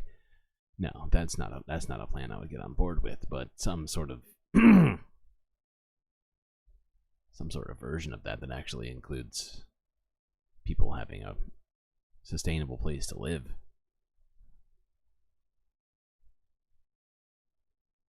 Granted, that becomes more and more difficult as we deal with more and more effects of climate change. All right, let's look at this here. This is from 6 hours ago, according to Cron4.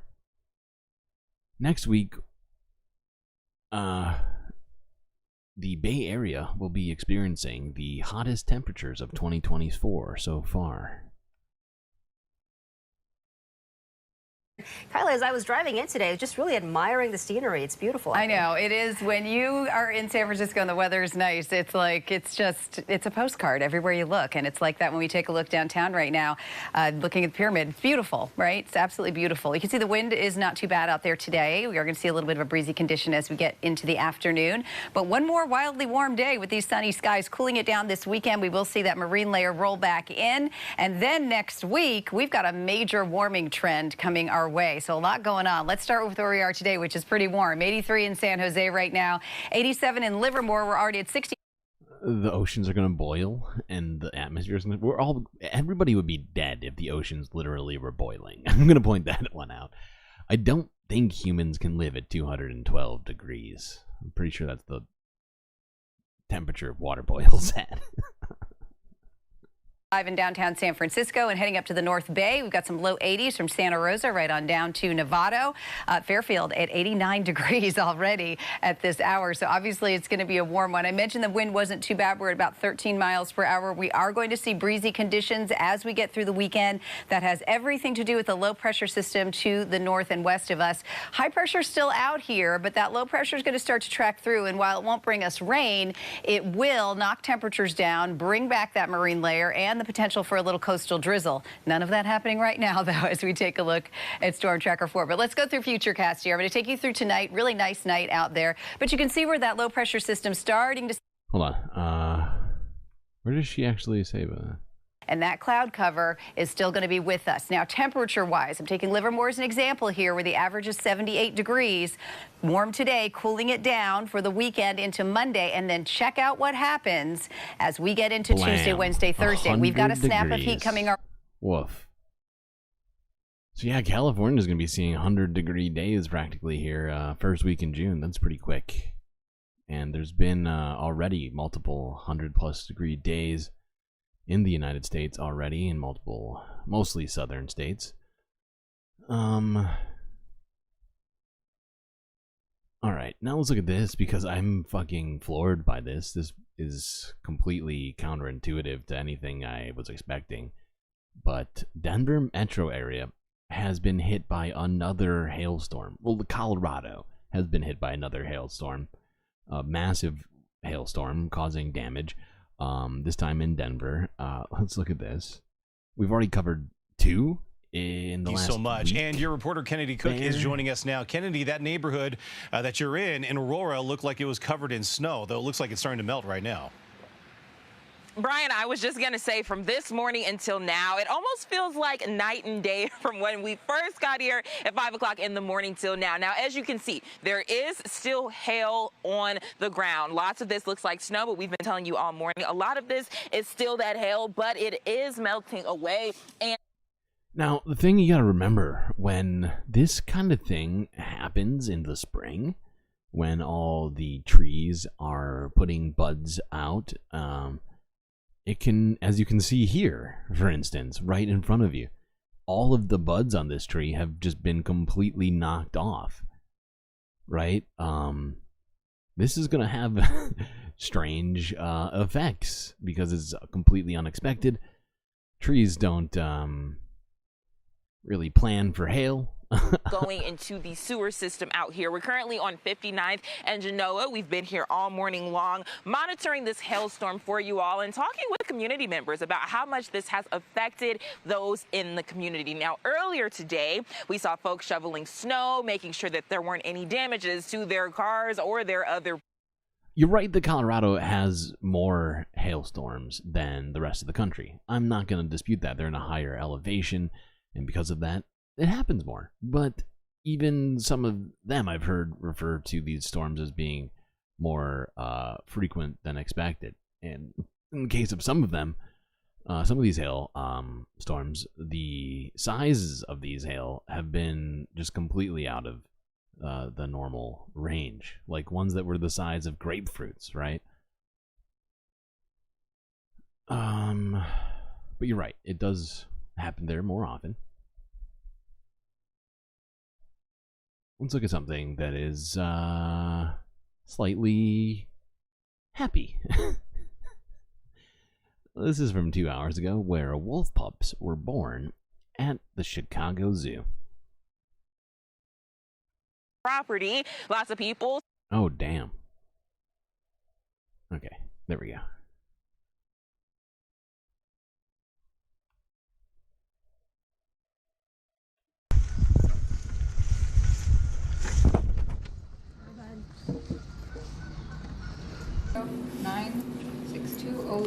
Yes, I'll give you the sticker.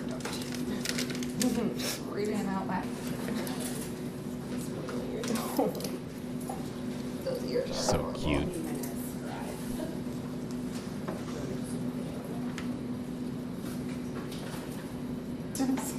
You don't mom and dad. Can't survive in the wild. I know. Okay. Aw, he fits in a little 9, 10. Little fry container. 5 out of 9. Well hydrated. But I don't know if I want them all out on a table. They're so cute. I couldn't help it. I saw it and I was just like, wow. It's beautiful. Okay. Nature. It's good sometimes, and we should try to save it. Figured we'd look at a reason to try and save nature. Since humans are always giving us reasons to say fuck it. Just kidding, humans. Love you. I love all of us. At least Space Fams. Space Fams get a pass for sure.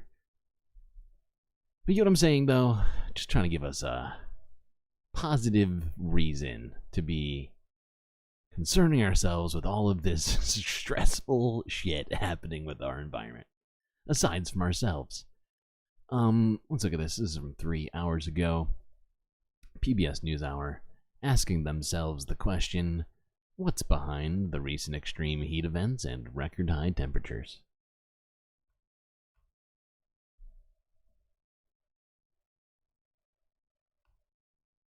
Right now, India is one of the hottest places on the planet, and much of this past month has been brutal. But South Asia is hardly the only place suffering extreme heat. It's still May, and temperatures are already abnormally high in some parts of the U.S., Mexico, and elsewhere.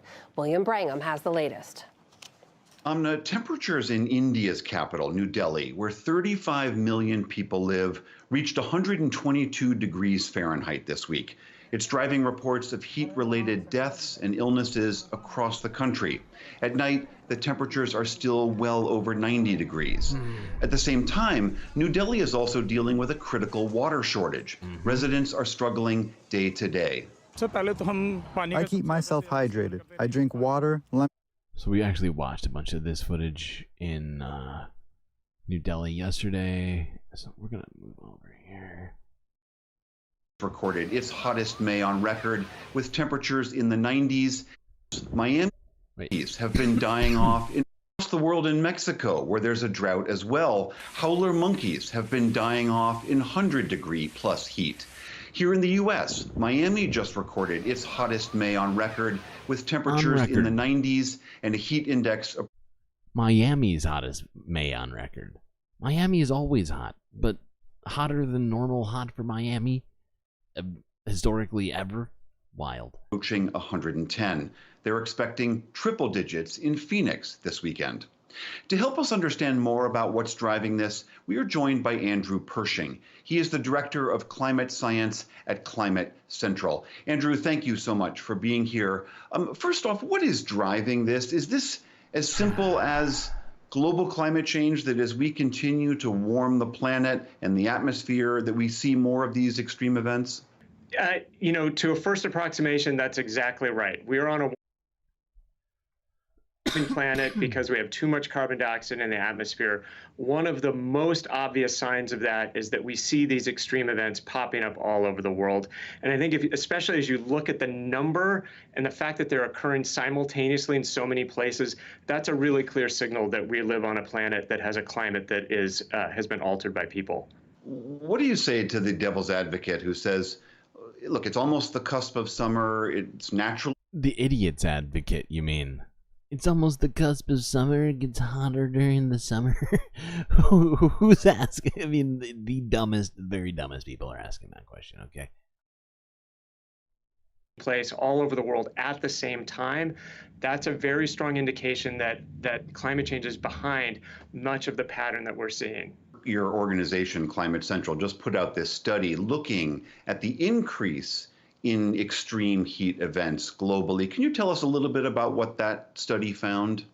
Sure. We focused on days that anybody at that location would find hot for that location, right? So it's going to be a hotter temperature in Phoenix than it is in Boston. But we looked around the world, and what we found was that climate change added, for the average person on planet Earth, 26 extra days of extreme heat. It's really an incredible burden that we're putting on people around the planet, and it's even higher if you move into places like Central America, Northern Africa, and and places in Southeast Asia. Yeah.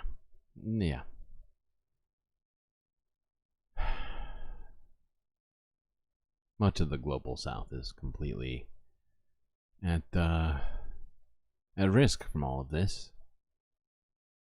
And to discuss a little bit more about the the global south, as well as India, which we were tangentially talking about in this. And then we were talking about how it was 125 degrees Fahrenheit, over 52 degrees Celsius in India very recently, within the last few days, with 100% humidity, and interspersed with monsoon rains. Well, those monsoon rains have ticked up, causing flash floods, and let's look at that really quickly here. More than 6,000 people have been rescued after flash floods in northeastern India.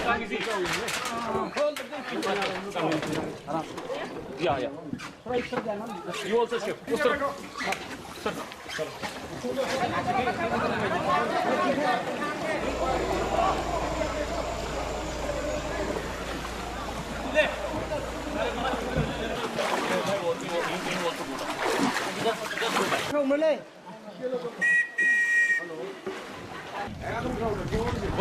हाथ तार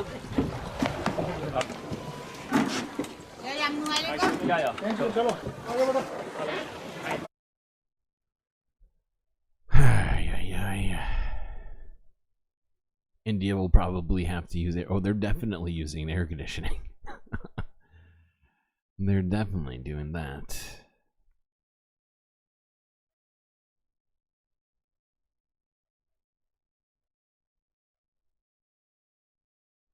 Although they don't have the same amount of air conditioning in their country in comparison to other large nations. Like the United States, for instance. It's just not the same thing, I guess. How do you explain that? Not the same thing. It's not the I mean, it's partly economic, right? The heat's going to continue to increase water usage too. All of these things being said are right, as usual. Well, actually, you know what? I just got this video just came across my desk, and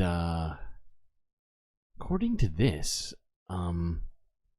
a scientist has actually figured out how to avert the climate crisis. So let's listen to this. This is probably super helpful. Climate change is here now. Floods, droughts, once-in-a-century storms. And the frustrating part for me as a climatologist is that this could all have been avoided. Scientific consensus is clear. There is a way to reverse course. And that is for Swedish climate activist Greta Thunberg to try a little harder. People get caught up in altering their personal habits by driving less or eating less meat. But the reality is this is all in Greta's hands. She could give our children an inhabitable Earth instead of a scorched hellscape if she just cared 30 to 40% more about the fate of our planet. 40% more. But she doesn't. I guess because she's lazy. Oh, sure, it's terrible. She rode that yacht across the Atlantic to raise awareness about the environment, but that only took like 2 weeks. I mean, come on, Greta. Our research shows you could be sailing that yacht 24/7, 365 days a year. What the fuck? Do you hate the Earth? Oh, God. Indeed, if you look at a chart of CO2 emissions in the years since Greta's birth in 2003, oh my the problem God. of fossil fuels has only risen. Oh, frankly, my. It's possible she wants us all God. to die. Still, we should all hope that one day Greta starts actually making an effort. Like a real effort, not whatever the hell she's doing now. Or else the blood of millions lost to a climate apocalypse could be entirely on her hands.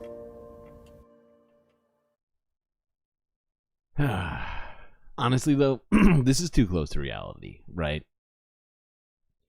Well, it might not be happening. Like, obviously, it's an onion piece, so it's made up.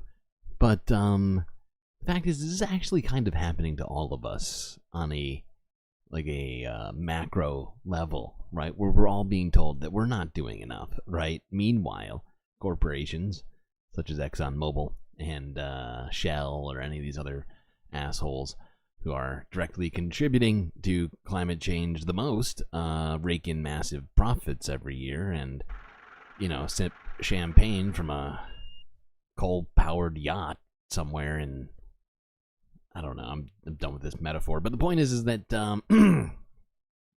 you know, it's kind of happening right now, even though it's obviously a joke.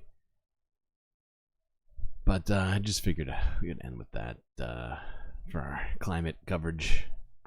Just for a little bit of levity, because obviously, no, not Greta's fault. Not her fault. Can't make that clear enough.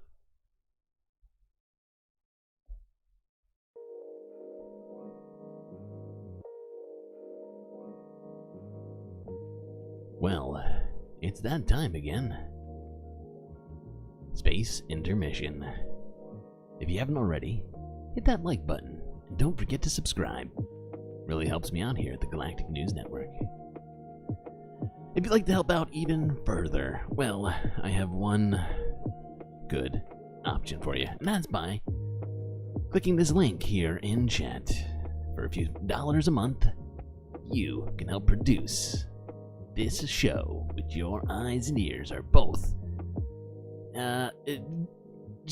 with swimming in, will you? And along with that sense of self-satisfaction of having helped produce this, you could also get tremendous space benefits. Write that down. Now, grab yourself a drink, maybe shake your legs off, grab a snack, and I'll be right back.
right. Well, I'm back.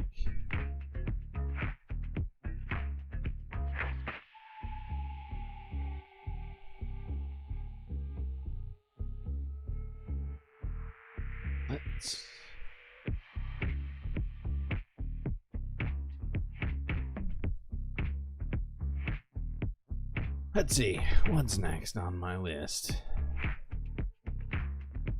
Global news time. But first, space news. I think somebody may have alluded to this in chat earlier today when we were talking about Boeing. But after having delayed for months and months and months and having canceled multiple launches, Boeing is preparing to once again attempt to launch a crewed Starliner spacecraft.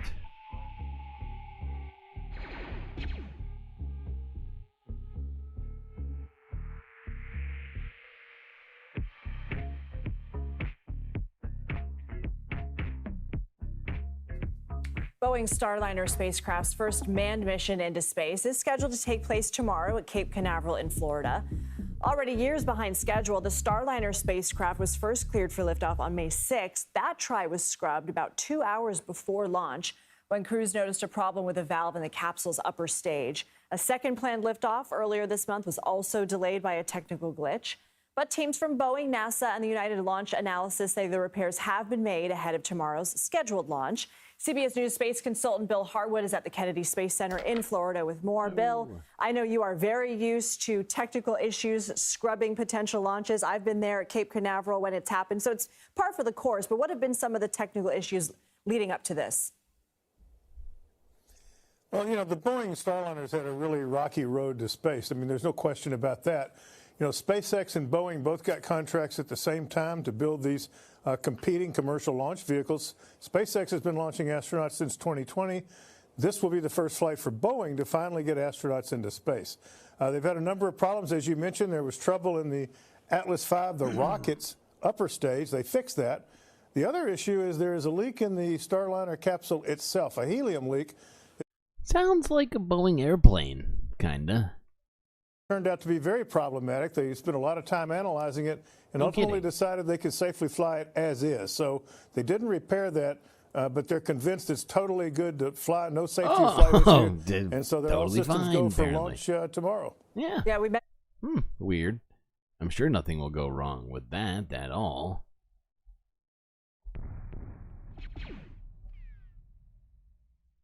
Okay, now let's look at this, where apparently intense northern lights could return to the U.S. in early June. I think it's actually within the next couple of days. Oh, wait a second. I think I see them right now. Well, speaking of space, if you missed the fantastic display of the northern lights earlier this month, clear your calendars, because from about June 4th to the 6th, the active solar region responsible for these multicolored hues in the night sky will be in prime position to generate solar storms impacting us so it's on midweek Earth. next The week. northern lights, also known as aurora borealis, occur when particles from the sun slam into the atmosphere at high speeds. Earth's magnetic field then sends those particles to the north and south poles. That creates that light show in the sky. Well, Ryan French joins me now. He's a solar physicist with the National Solar Observatory, and I can just see from your smile, you're already anticipating this and excited like me. What's been happening with the solar activity since we last saw it in early May? Yeah, so we're currently in a peak of solar activity approaching what we call solar maximums. This is an 11-year solar cycle of increasing and decreasing activity. Now, a couple of weeks ago, headlines, Northern Lights, Aurora, there was a massive sunspot region that sent several eruptions our way. Because the sun rotates with a rate of around 27 days, that region disappeared from Earth view for a few weeks, but is back now, again, visible to us here from Earth. It has produced some solar flares in the last few days. One of them is meant to glance us tonight, causing some minor aurora. So, I'm not going to watch this whole video, but yes, the increase in the sun's activity is causing there to be visible aurora borealis on Earth, and will potentially be visible mid next week between Tuesday and Thursday, most likely in the northern hemisphere. Think, upstate New York, Michigan, Canada, some, areas like that, most likely. At least that's my understanding. All right, let's move on to actually talking about global politics and events. Starting in Mexico. Now, we've already briefly talked about this election in Mexico. As it turns out, there's been dozens of killed candidates, assassinated, apparently, among other sorts of things. However, even with all of that said, the two frontrunners in Mexico's election are both women, which means that the next president of Mexico is almost a guarantee to be a woman, making her the first woman president in Mexico, as well as potentially in a greater North America. Has there ever been a female president in Canada? I don't think so. But that early June window that you talked... Whoops. No. Next video, please. Thank you. History is about to be made south of the border. Presidential elections in Mexico are on Sunday, and the country is expected to elect a woman for the first time in history. Also, for the first time, Mexicans living abroad are able to vote in a presidential election. NBC Bears' Damon Trujillo is outside the Mexican consulate in San Jose, where he spoke with voters here. The president of Mexico serves what's called a Kim sexenio, a 6-year term, at least one. So apparently Canada did have, oh right, they don't have presidents as prime ministers. They had a female prime minister. Analyst says the governor of California and the future president of the United States should be paying close attention to what happens south of the border. The campaigning is over in Mexico. Now it's time for voters to decide. México somos mexicanos, por eso. Salvador Sanchez says he's ready to vote on Sunday. He's one of many who will vote abroad for the first time as long as they register beforehand. They can vote either by mail or in person. At the top of the polls is Claudia Sheinbaum of the current president's. I found this to be an interesting move by Mexico's government, although I suppose it makes sense, and it does sort of, what's the word? It further propagates democracy, and that's not exactly what I was trying to say, but you get what I'm saying. I think it's good. But, yeah, Mexico does have to face some other problems that it has with regards to women, specifically violence against women. But maybe I would like to hope that this would be somehow helpful in that regard. Maybe that's just me being optimistic. Party. She also studied physics and engineering at Cal. In second place is Xochitl Galvez, representing a coalition of a trio of parties. It means for the first time, Mexico will have a woman as president. Una mujer, así es. This voter says she isn't sure her country is ready for a woman. Definitely history is going to be made. Political science professor Andres Quintero says Mexico is actually very progressive when it comes to electing women to top posts.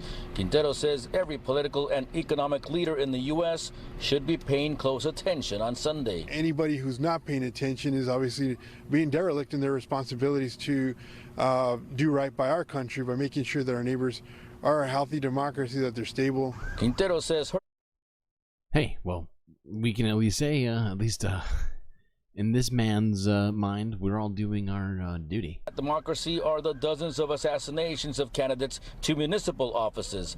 NBC News reports that since September, 34 candidates. 34. That's wild. 34 candidates have been assassinated in 6 months. What is that? Six a month? Almost. Okay, I think it's something like 5.8. I don't know, I'm trying to do the exact math in my head. Can't murder 0.8 of a woman. Okay, or a person. Alright, let's move on to... oh, across the pond. Time for us to take a little bit of a jump across the pond to England, the UK, which we have talked about quite a lot recently due to the fact that Rishi Sunak called for a election, causing kerfuffle, if you will, among other things. Yesterday, specifically, we talked about how the Labour Party was essentially attempting to oust leftist Labour MPs, and how, among others, Diane Abbott was being kept from her candidacy by Keir Starmer, and as of 7 hours ago, according to Channel 4 News, well, Starmer has in fact decided to allow Diane Abbott as a Labour candidate. Aren't I a good guy?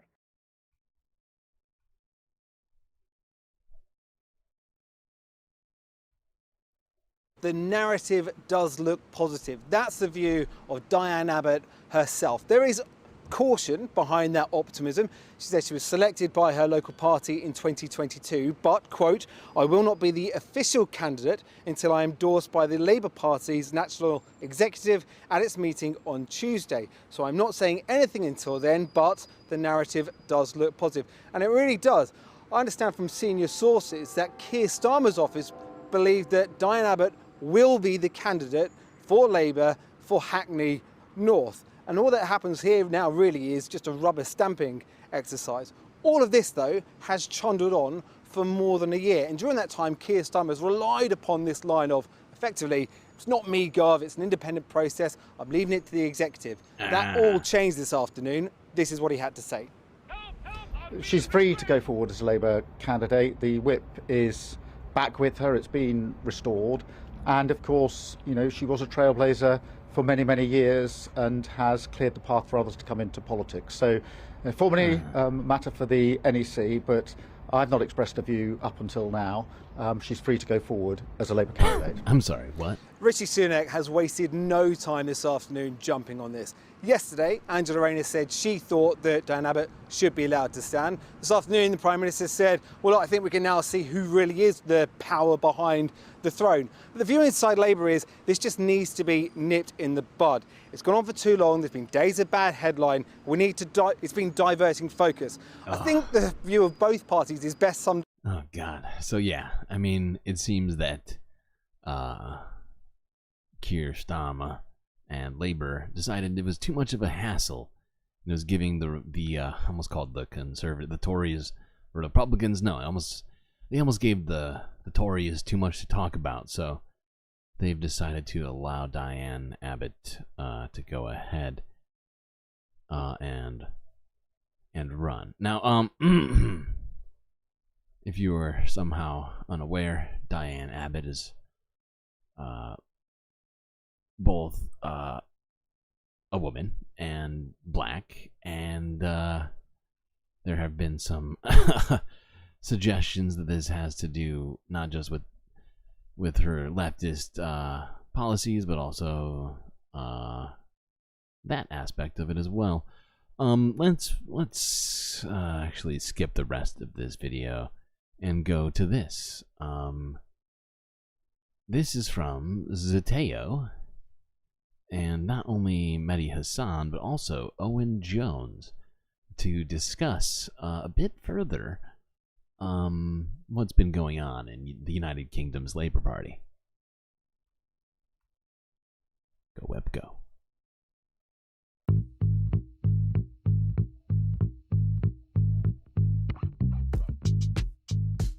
Welcome to another episode of Too Outspoken. I'm Mehdi Hassan. I'm Owen Jones. We are talking this week, Owen, about the only story in the United Kingdom right now. You guys are having another election.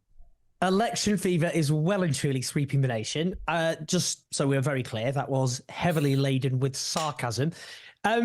Very odd, strange situation we're in because Rishi Sunak, a Prime Minister who at the moment is slightly less popular than the bubonic plague, decided to call a general election in which he will be annihilated. He's about 21 points behind now with just 5 weeks to go. Did you say slightly less popular than the bubonic plague? That was amazing.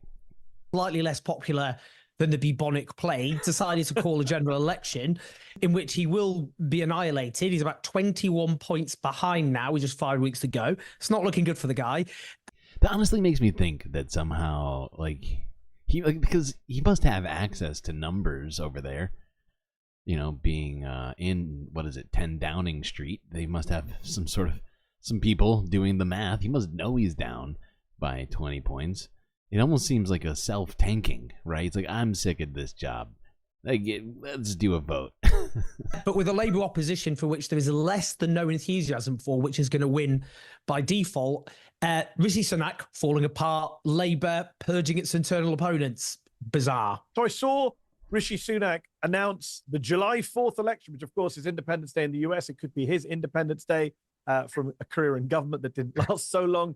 He stood outside in the rain, drenched. I don't know why no one could give him an umbrella, why he couldn't move indoors, but he stood in the rain to launch his election campaign. But things I hear went further downhill. Owen, I'm in the United States of America. I've not lived in the UK for 9 years. I know there's been, 5 Tory prime ministers in the last 9 years. At the time I've been away, 1 every 2 years, although Liz Truss kind of flatters that average. Did Sunak really then start his campaign by going to a pub full of Welsh people and asking them if they're looking forward to the European Championships, even though Wales hasn't qualified? This did actually happen. Yeah, he got rained on because umbrellas are woke, so he had to get absolutely drenched, and then decided to ask some Welsh citizens. His rapport with the general public is not good at the best of times, Mehdi. Robo, I think underplays the problem he's got. He once was famously spoke to some young students about his Coke problem, by which he meant he liked Coca-Cola, but he kept going about his Coke problem. He also did this big speech in which the cameras were fixed on his back because nobody had told him that he had to speak to the cameras.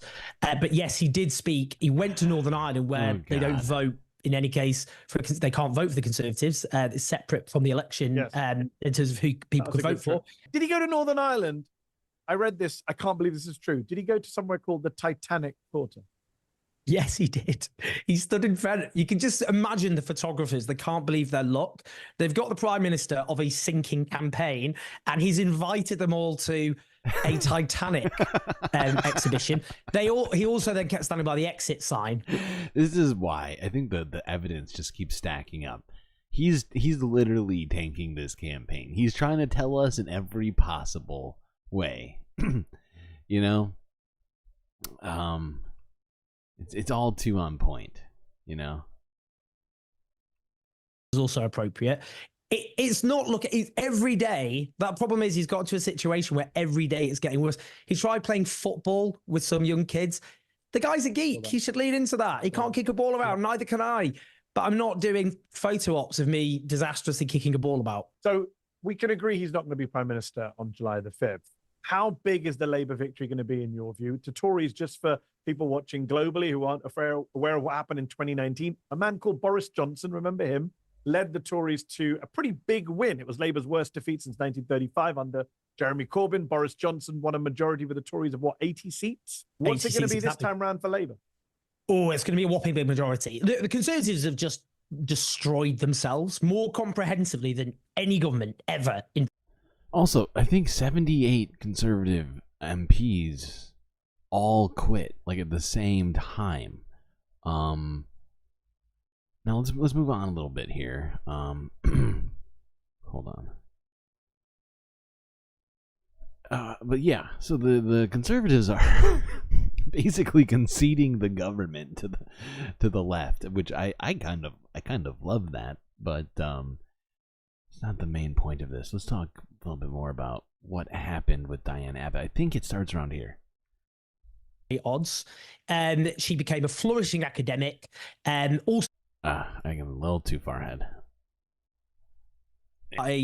She's a sort of woman. Who you want at front and center of a political party. She's the daughter of a mechanic.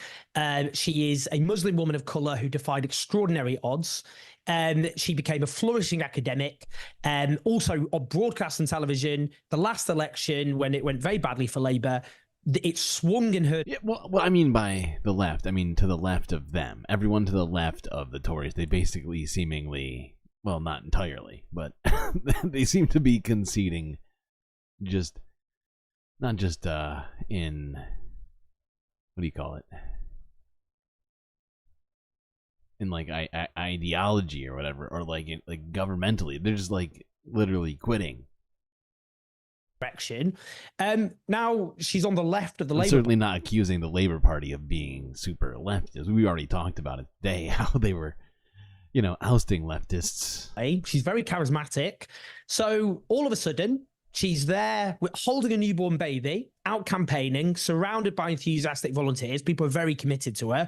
And then suddenly her phone's blowing up because someone's leaked to a Murdoch-owned newspaper, by which I mean that Labour officials, that she's been purged. She won't be able to stand. And the reasons include liking a tweet which explains a Jon Stewart sketch in which he explains... Liking a tweet. Oh, no. Not a tweet. You get yelled at on Twitter by pro-Israel people when you criticize Israel. We'll start tonight in the Middle East, where Israel... What? Israel isn't supposed to defend itself? Oh, yeah, if Mexico bombed Texas, will we exercise What other restraint? country is held to the same standard as Israel? People that want to destroy our terrorists? What's the only democracy in the Middle East, you This is very accurate. self-hating Jew? Oh, God.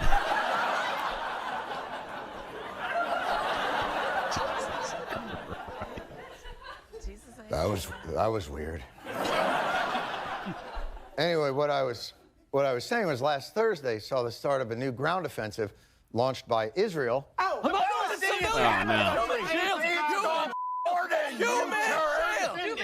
Tradition! Look, obviously there are many strong opinions on this issue, but just merely mentioning Israel or questioning in any way the effectiveness or humanity of Israel's policies is not the same thing as being pro-Hamas. So you're against murdered children? Oh, God. Oh, no. That's exactly how it goes. The Zionist pig! That doesn't even make sense. Why don't we just talk about something lighter, like Ukraine? God. Oh, no. Yeah, I'm good with that. So that was Jon Stewart years ago. It's an old clip and a tweet describing what's happening in the clip and the intensity with which pro-Israeli figures, the pro-Israel lobby, people in the media go crazy if you dare criticize Israel or say things that people don't want to hear. And that gets her suspended. And I was so furious when I saw your tweet about this. And then I spoke to Pfizer on DM and heard what was going on and watched her Newsnight interview, that I then tweeted at Jon Stewart saying, hey, Jon Stewart, can you believe that this is going on? You're part of the UK election race. And Jon Stewart, bless his heart, responded with a hilarious tweet. He was pretty angry, it seemed like, saying this is the dumbest decision, most decision the UK did since they elected Boris Johnson. Has that had any impact in the UK? It's got totally viral. I mean, I hope it has, just because Jon Stewart in Labour circles is kind of held up in very high regard. I mean, look, the problem is with a lot of Labour aides is they spend so much time watching The West Wing that they think they're in The West Wing and they're not in The West Wing. But they also love Jon Stewart. I mean, that he kind of crosses the Atlantic in. We do too. We do too. I mean, it makes more sense that we do, but I mean, it makes perfect sense. He's a likable guy. Damn it. Politico circles. So I hope it's embarrassed them, but they're without shame. I mean, basically, they're what makes their heart beat a little bit faster is crushing left-wing opponents. And, you know, the fact she's spoken out on Gaza is definitely something which has made them want to get rid of her. There's no... Yep. Okay. Well, I think we got enough of that. Just figured we would keep ourselves apprised of what's been happening in the United Kingdom.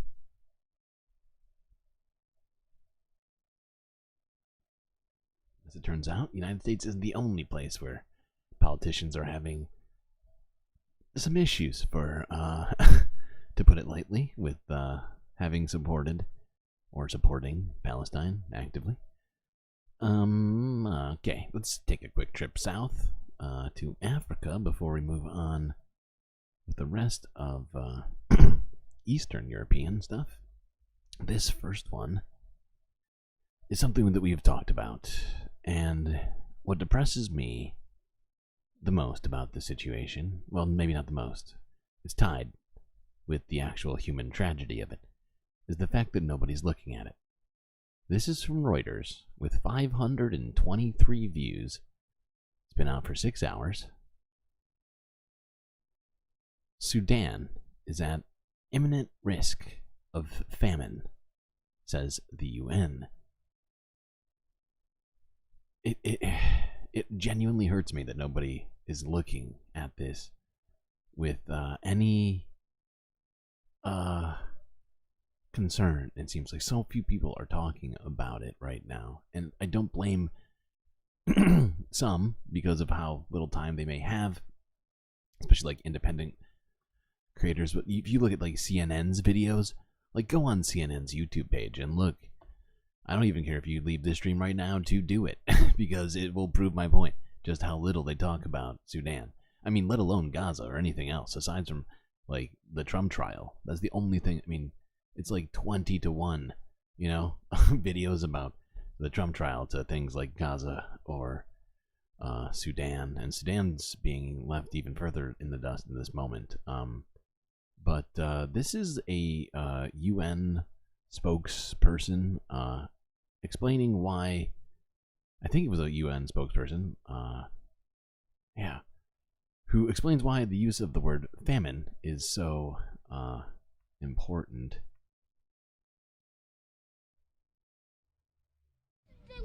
The people of Sudan are at imminent risk of famine, United Nations agencies said on Friday, more than a year into a war between the army and the paramilitary rapid support forces. Around 18 million people are already hungry. That includes 3.6 million children who are acutely malnourished, according to a joint statement by UN chiefs. OCHA spokesperson Jens Larky. Time is running out for millions of people, including 3.6 million acutely malnourished children who are at risk of famine, and they are displaced from 3.6 million malnourished children in risk of famine. Children. 6 million acutely malnourished children who are at risk of famine, and they are displaced from their lands, living under bombardments and cut off from humanitarian aid. In April 2023, fighting broke out in the capital Khartoum and quickly spread across the country. It reignited ethnic bloodshed in the western Darfur region and forced millions to flee in the world's largest displacement crisis. And according to UN Special Advisor, there is a risk of genocide in parts of Darfur. 19 global humanitarian organizations, including 12 UN agencies, today warned that if they continue to be prevented from providing aid in Sudan rapidly and at scale, a famine will likely take hold in large parts of the country. More people will flee to neighboring countries. Children will succumb to disease and malnutrition, and women and girls will face even greater suffering and dangers. The war. Yeah.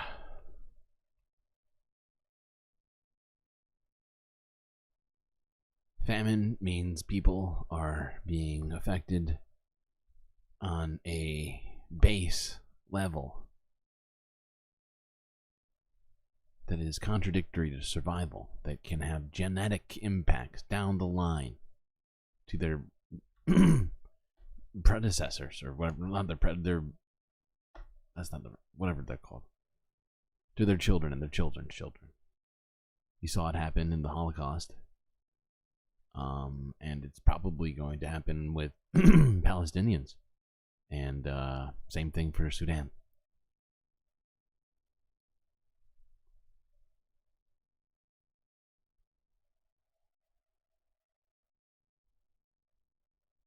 Okay, let's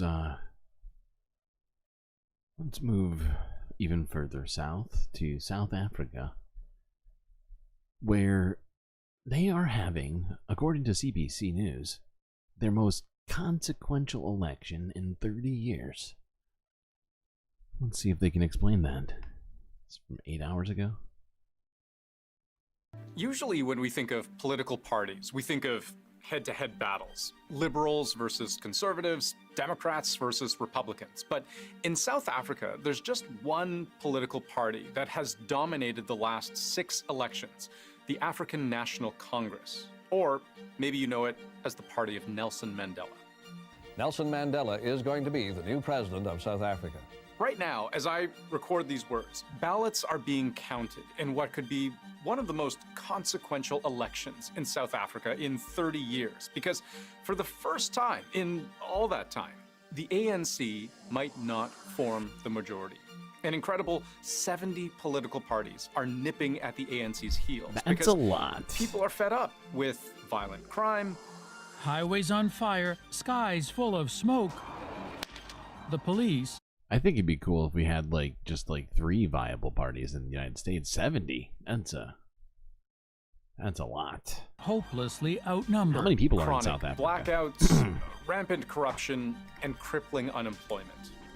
The unemployment rate now stands at 60 million. 32.9%. So let's give you a primer on the issues at play and why so many South Africans seem so eager for change. So let me show you something. When Nelson Mandela ushered in the end of apartheid, winning the general election in 1994, his party, the ANC, captured about 62.7% of the vote. The ANC did better and better each election, but under Jacob Zuma, their share of the vote began to fall. Last election, Zuma's successor, Cyril Ramaphosa, won with the lowest vote share in party history. And this time around, 2024, early results show the ANC treading water, under the 50% mark for the first time. Damn. Jacob Zuma, corruption allegations under the magnifying glass. State-owned company. Yeah. The graph shows pretty clearly that the ANC has been struggling ever since, Zuma took office. He was accused of a lot of corrupt activities that the ANC wasn't before. And I think that's really contributed to a lot of this. And, well, it would appear democracy is kind of happening right now. And in a very real way. They're currently poised to potentially lose the majority in the election, causing them to be forced to work across party lines to get things done. And I guess we'll see what the implications of that are here in the future. I personally would like to think it will help with things like the water crisis, among other things that are happening right now in South Africa. Okay, now let's go back north to Eastern Europe and Asia, starting in Ukraine. If you haven't heard this yet, let's talk about this really quickly.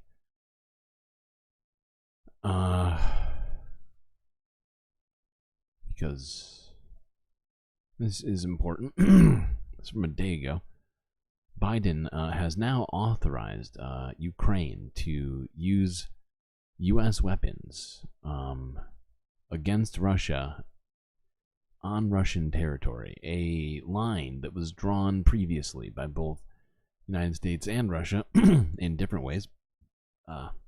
Russia drew that line by saying they would use nukes, potentially, if anything of that sort were to happen. And generally, NATO countries, along with the United States, said, well, let's not have that happen. However, this dynamic has completely shifted in the last week, where at the beginning of the week, NATO leaders declared that they were going to allow for this to happen, followed by Biden a day ago. So let's just look at this from PBS NewsHour to remind us of this just a little bit more. In another major story we're watching today, there's been a major change in U.S. policy on arming Ukraine. In particular, how the weapons that Washington provides are used. For the first time, the White House will allow some U.S. weapons to be used to strike inside Russia.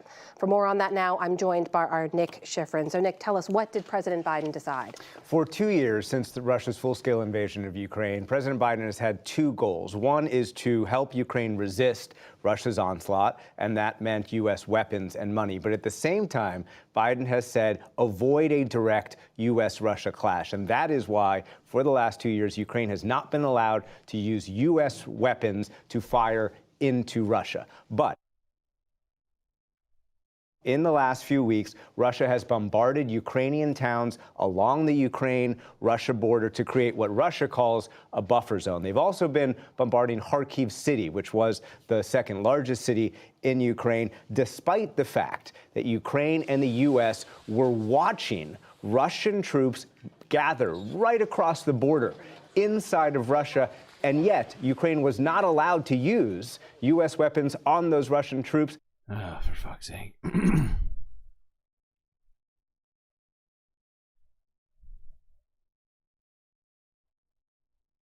All right. Just wanted to remind everybody what's going on there. Let's move to this. 6 hours ago from Reuters, where Ukraine concludes a security deal with Sweden and Norway.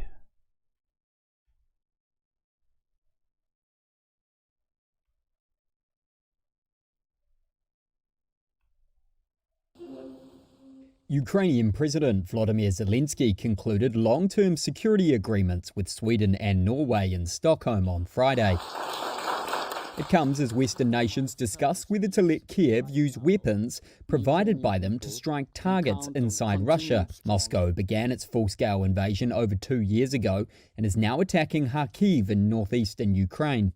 I think that using any weapon, Western kind of weapon, on the territory of Russia, it's the question of time. Under the latest deal, Sweden will transfer 2 surveillance aircrafts as well as its entire stock of armoured tracked personnel carriers. Ukraine's new 10-year security deal with Norway will focus on maritime and air defence needs. Oslo will be open to the Norwegian defence industry localising production in Ukraine. So all of this stuff is almost guaranteed to escalate this, but it is the direction that we all seem to be headed in right now.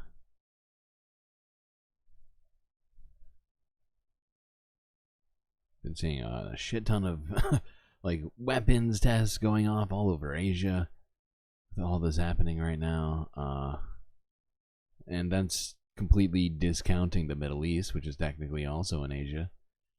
And we all know what the fuck is happening there. But we're not going to talk about that quite yet. Let's move on to this. It's the last video on Ukraine showing footage from a Russian missile strike over the last day. It's from 6 hours ago, Channel 4 News. Ukraine's second city, Kharkiv, just 20 miles from the Russian border, has been pounded week in, week out since the full-scale invasion began. Yes, I think I would also like to avoid a thermonuclear war. That seems like a good plan. In the early hours of this morning, the latest strike. 5 people were killed, 25 injured, including 2 children. This man was working a night shift when he got the call to come home. His wife and daughter were asleep in their apartment when the missile. Why does that guy look so familiar? That's super weird. Hold a second. What the heck?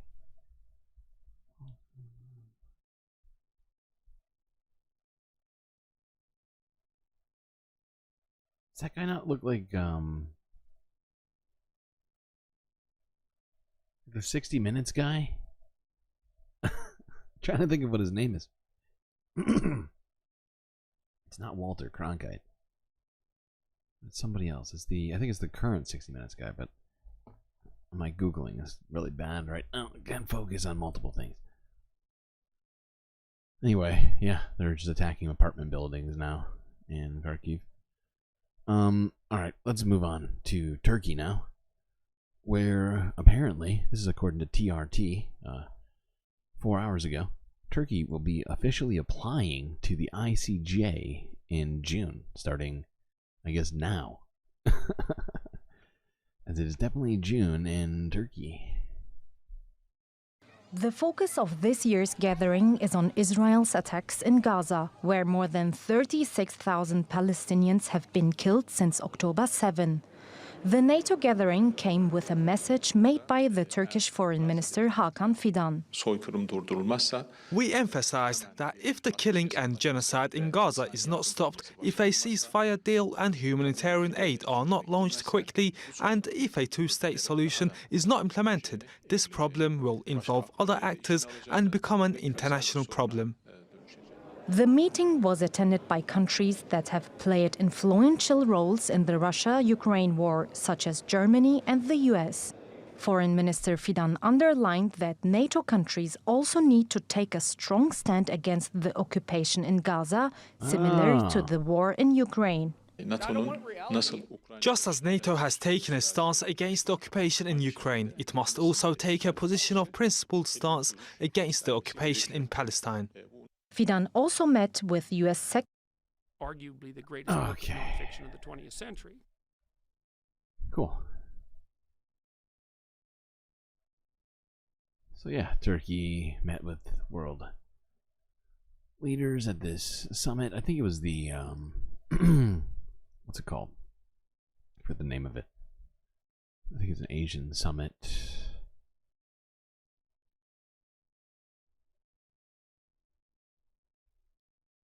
Yeah, they're going to be officially applying to the ICJ and have suggested that NATO should probably be consistent in its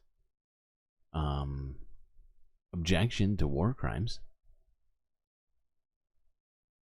Okay, now let's quickly look at this before we move on to Israel, Palestine. This is from a day ago. According to the Associated Press, 14 pro-democracy activists have been convicted in a landmark case in a Hong Kong court.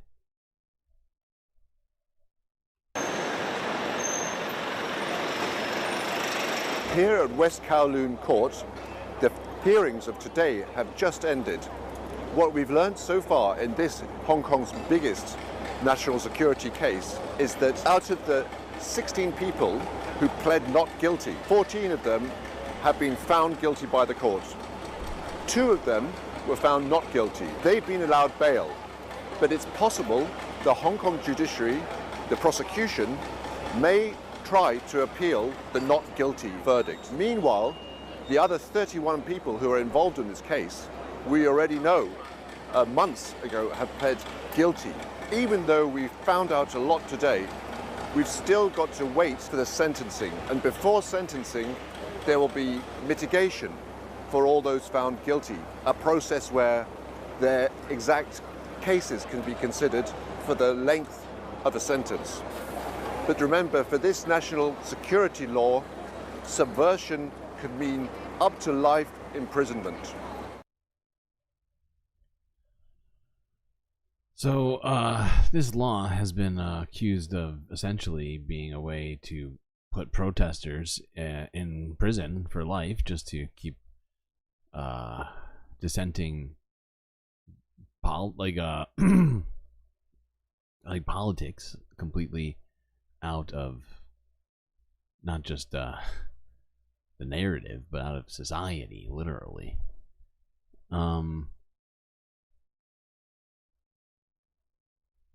Okay. Let's move on to this now.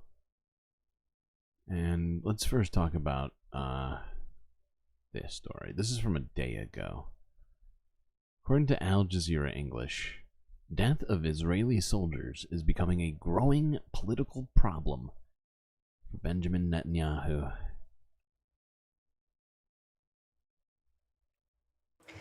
Well, the Israeli military says 2 of its soldiers have died of wounds sustained in a car ramming attack in the occupied West Bank. It took place near Nablus on Wednesday. The Israeli forces raided the city in search of the suspect, who has reportedly turned himself in to the Palestinian Authority. Now, just a reminder, Israel has banned Al Jazeera from reporting from within Israel, which is why our correspondent Imran Khan joins us from Jordan's capital, Amman. So, Imran, just tell us what exactly happened to these 2 Israeli soldiers and what is the situation now regarding them? Well, according to the initial Israeli army investigation, the soldiers were hit near the town of Nablus, and they were examining another car when the perpetrator rammed that car, his car, into them, and they died from their injuries. Now, the soldiers nearby didn't open fire, which is standard practice for Israeli soldiers in that situation, because they simply didn't know what was happening, according to Israeli. Not even Hamas, it's just somebody who's fucking sick of it and just rammed them with a car. Wow.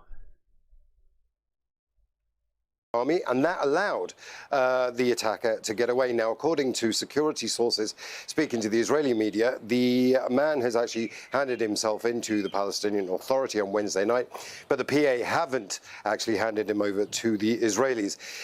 In the northern Gaza Strip, another soldier was actually killed.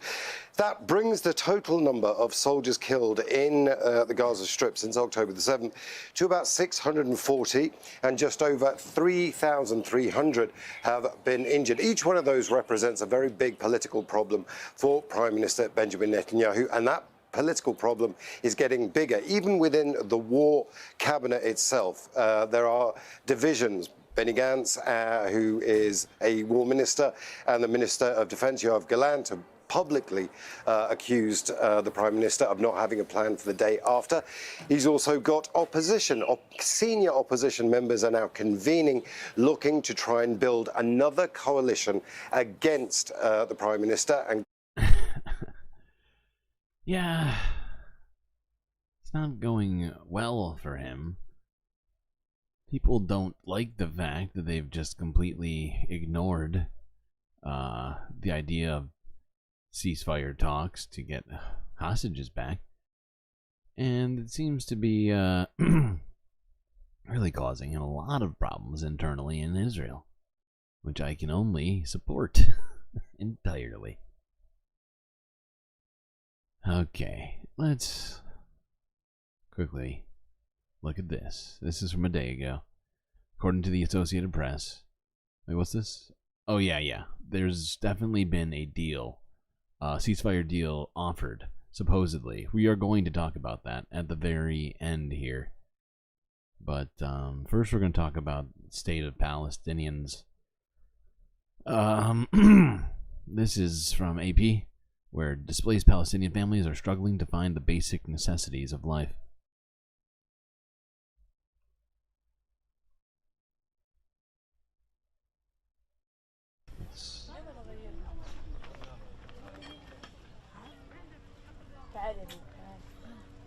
وجينا يعني لما نزحنا هي هذه عيشة هذا مكان على الرمل وفي الشوارع احنا في الشوارع نايمين وين بدنا نروح. The only thing they're admitting is are those numbers. ما فيش غير مكان هيك. Sit on the sand and in the streets. لا أكل ولا Sleep in شرب the streets. موجود عادي Where زي will ما we انتم go? شايفين. There's no على علبة suitable فاصوليا place. علبة لحم علبة There's بازلاء no food. There's no لا drinking فيها water. ولا فيها من وين نروح نجيب. We live on cans of beans and peas. من وين بدنا Our نجيب husbands بصل يلا do not نقدر work. نجيب علبة الحليب للولد. We barely get milk for our son. So yeah, we looked at this yesterday. Somehow it stayed in my list. But people are just, yeah, at the very end of the rope in Palestine.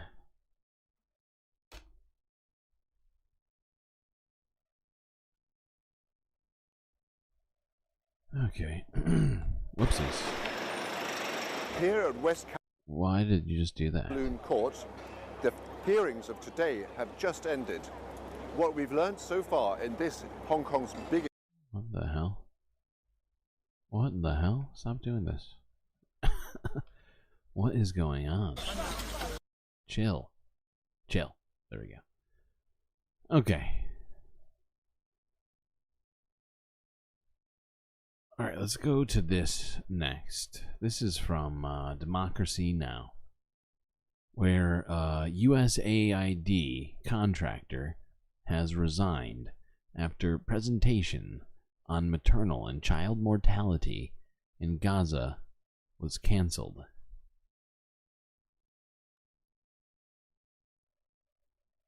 I was sitting in a family... Oh, I already watched that yesterday, too. This news is funded by viewers like you. Please support our work at democracynow.org/give. This is Democracy Now!, democracynow.org, The War and Peace Report. I'm Amy Goodman. Our next guest was a contractor for the U.S. Agency for International Development, USAID. He resigned in protest over the Biden administration's support for the war on Gaza. For the past 4 years, Alex Smith worked as a senior advisor on gender, maternal health, child health, and nutrition at USAID. Last week, he was scheduled to deliver a presentation on maternal and child mortality among Palestinians to a conference of USAID's colleagues and partners.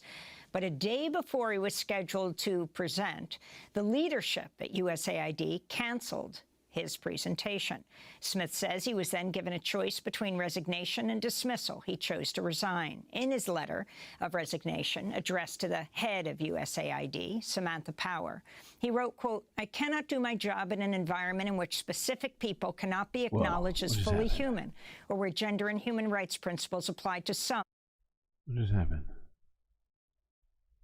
To be silent amidst USAID's de facto policy of ignoring human suffering when that suffering is perpetrated by an ally, Smith wrote. Alex Smith joins us now from Portland, Maine, in his first broadcast interview. Alex, welcome to Democracy Now! Explain what happened, how your presentation was canceled. It was a competition for having this place, this address, where Samantha Powers also addressed the conference. Can you talk about what happened?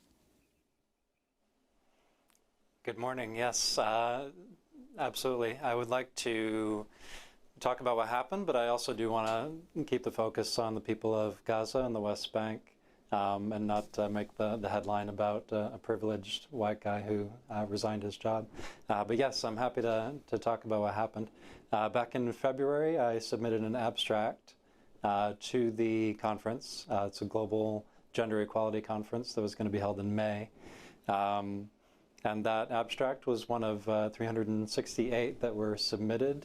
One of the themes of the conference was going to be on intersectionality and maternal health, and I thought this would be an excellent opportunity to talk about Gaza. As we know, there are severe limitations for women to reach health facilities, where previously Gaza used to have very good attendance of skilled birth attendants. Now almost all of the hospitals are non-functioning. Okay, hold on one second. I'm just going to move this forward a little bit. As there's a particular spot in this that I felt we should listen to. Figured we would get us started. Alright. I think... Actually... I should let Amy start this. USAID, Samantha Power. In fact, I believe she was one of the people President Biden sent to Michigan to deal with the uncommitted vote and to talk to Arab Americans. She, as head of USAID, was the first top Biden administration official to publicly acknowledge that famine is present in northern Gaza. I wanted to go to a clip. She was questioned by House Democrat Joaquin Castro during a congressional hearing. Congressmember Castro said, so there's famine already occurring there? Samantha Power said, yes. Castro then asked Power how many children were at risk of dying in the coming weeks due to famine. She said, in northern Gaza, the rate of malnutrition prior to October 7th was almost 0. It's now 1 in 3. 1 in 3 kids. God. So was she aware of the demand that was made of you to change all the language? I don't know. I don't know who in leadership was told about the presentation. I know that there was a lot of chatter that I wasn't privy to about my presentation in the days leading up to it. You love us, Bad Lefty? I'm glad you love the Space Fams. I love you. But I don't know if she has seen the presentation slides or my resignation letter. So, Alex Smith, you have your moment here. Your presentation was canceled. You're an expert in infant and maternal mortality. You were talking about the Palestinians in the speech you weren't able to give. Tell us, what is the situation? So my presentation would have looked at snapshots of public health data, DHS data that USAID funds.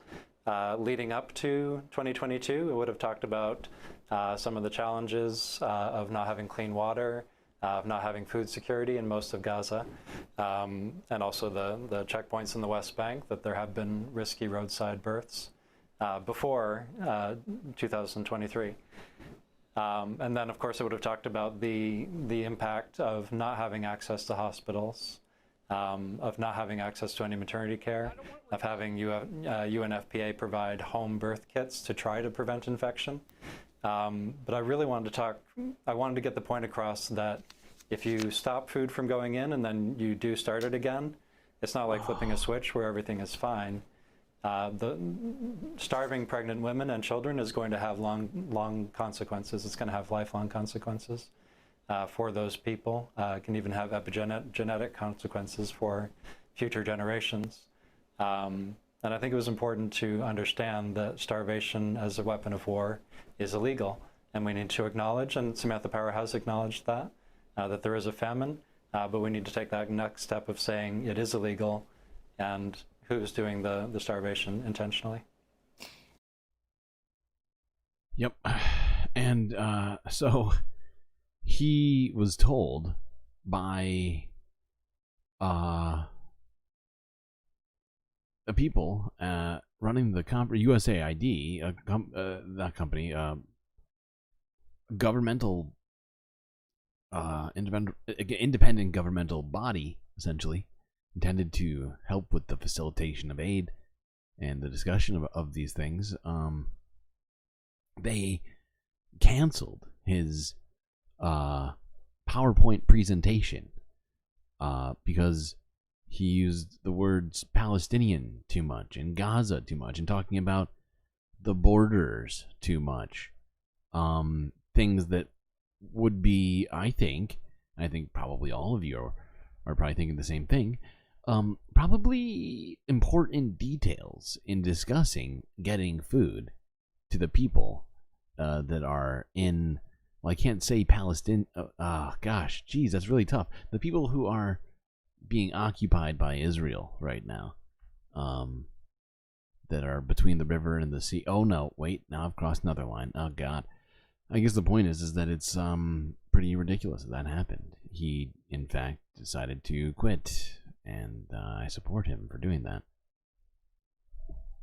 As he pointed out, he has the privilege to be able to do such a thing, and I'm glad he used it for this.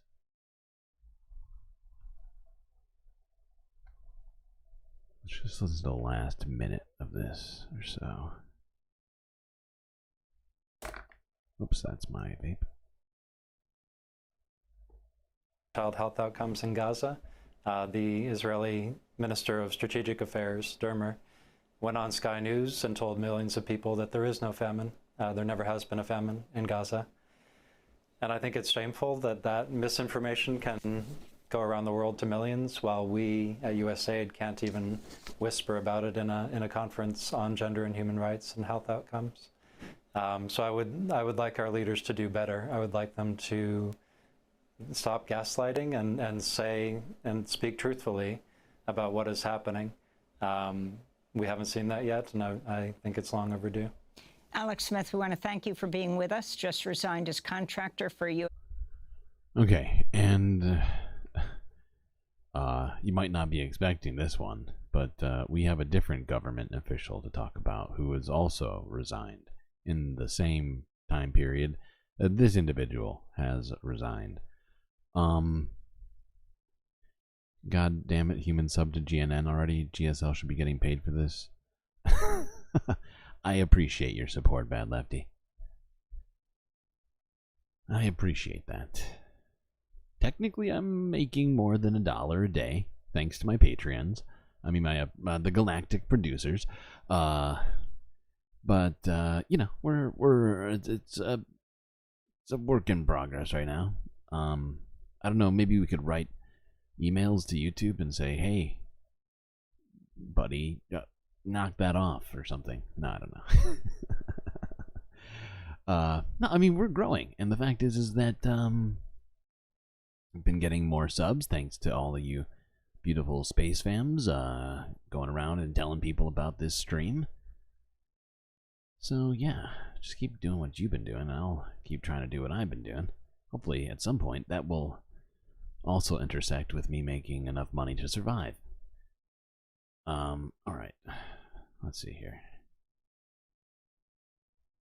You did some advertising for this channel. Well, see, look at that, PB, doing your part, and I appreciate that. Okay, let's look at this now. Sorry, got distracted by that very supportive message from Lefty there.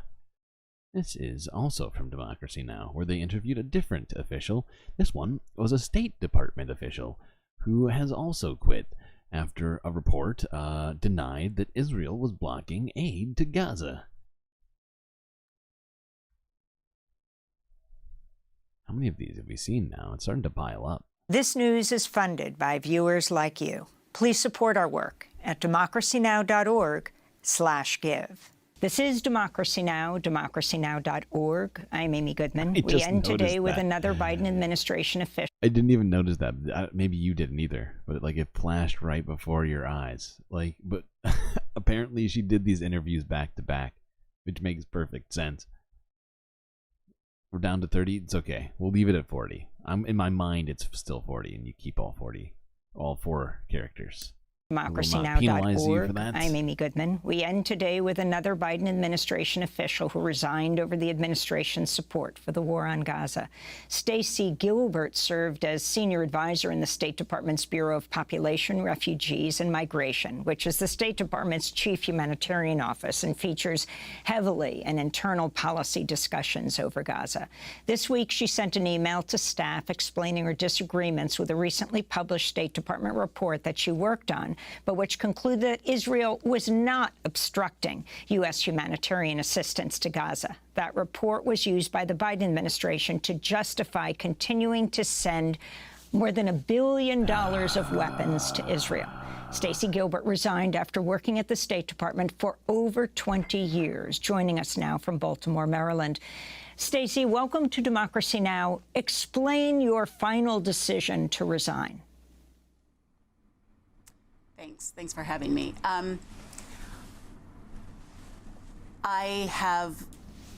About myself, I've worked for the State Department for a while, and it's not just working in the State Department. I've worked in humanitarian issues, refugee crises, basically most every refugee and humanitarian crisis involving conflict in that time. So Kosovo, Bosnia, Iraq, Afghanistan. My role in all of this specifically was supporting our team that oversees assistance to Gaza and the Middle East, but specifically working on this report. We were directed in early February by the White House to come up with a report that assesses different countries based on 2 things primarily. One is their adherence to, as Alex mentioned, international humanitarian law, which is the law that says there are wars, but there are rules in war. There's rules about the kind of weapons you can use, about making the distinction between civilians and combatants. And basically, it's a body of laws that says even in war, there are ways that you have to mitigate the consequences for civilians and soldiers. And we adhere to that. Israel adheres to it. It it is international law. So this report was looking at adherence to that body of law. Does Israel adhere to it? I would say not. I'm not sure if that's what she's suggesting she's saying, but what the report is saying. The context confuses me slightly. As well as whether countries allow humanitarian assistance. There were several countries we were assessing, but the one, unsurprisingly, that generated the most debate was Israel. Right, okay. I was working on this report with many others. There were a handful of us who were very, very engaged in every sentence of that.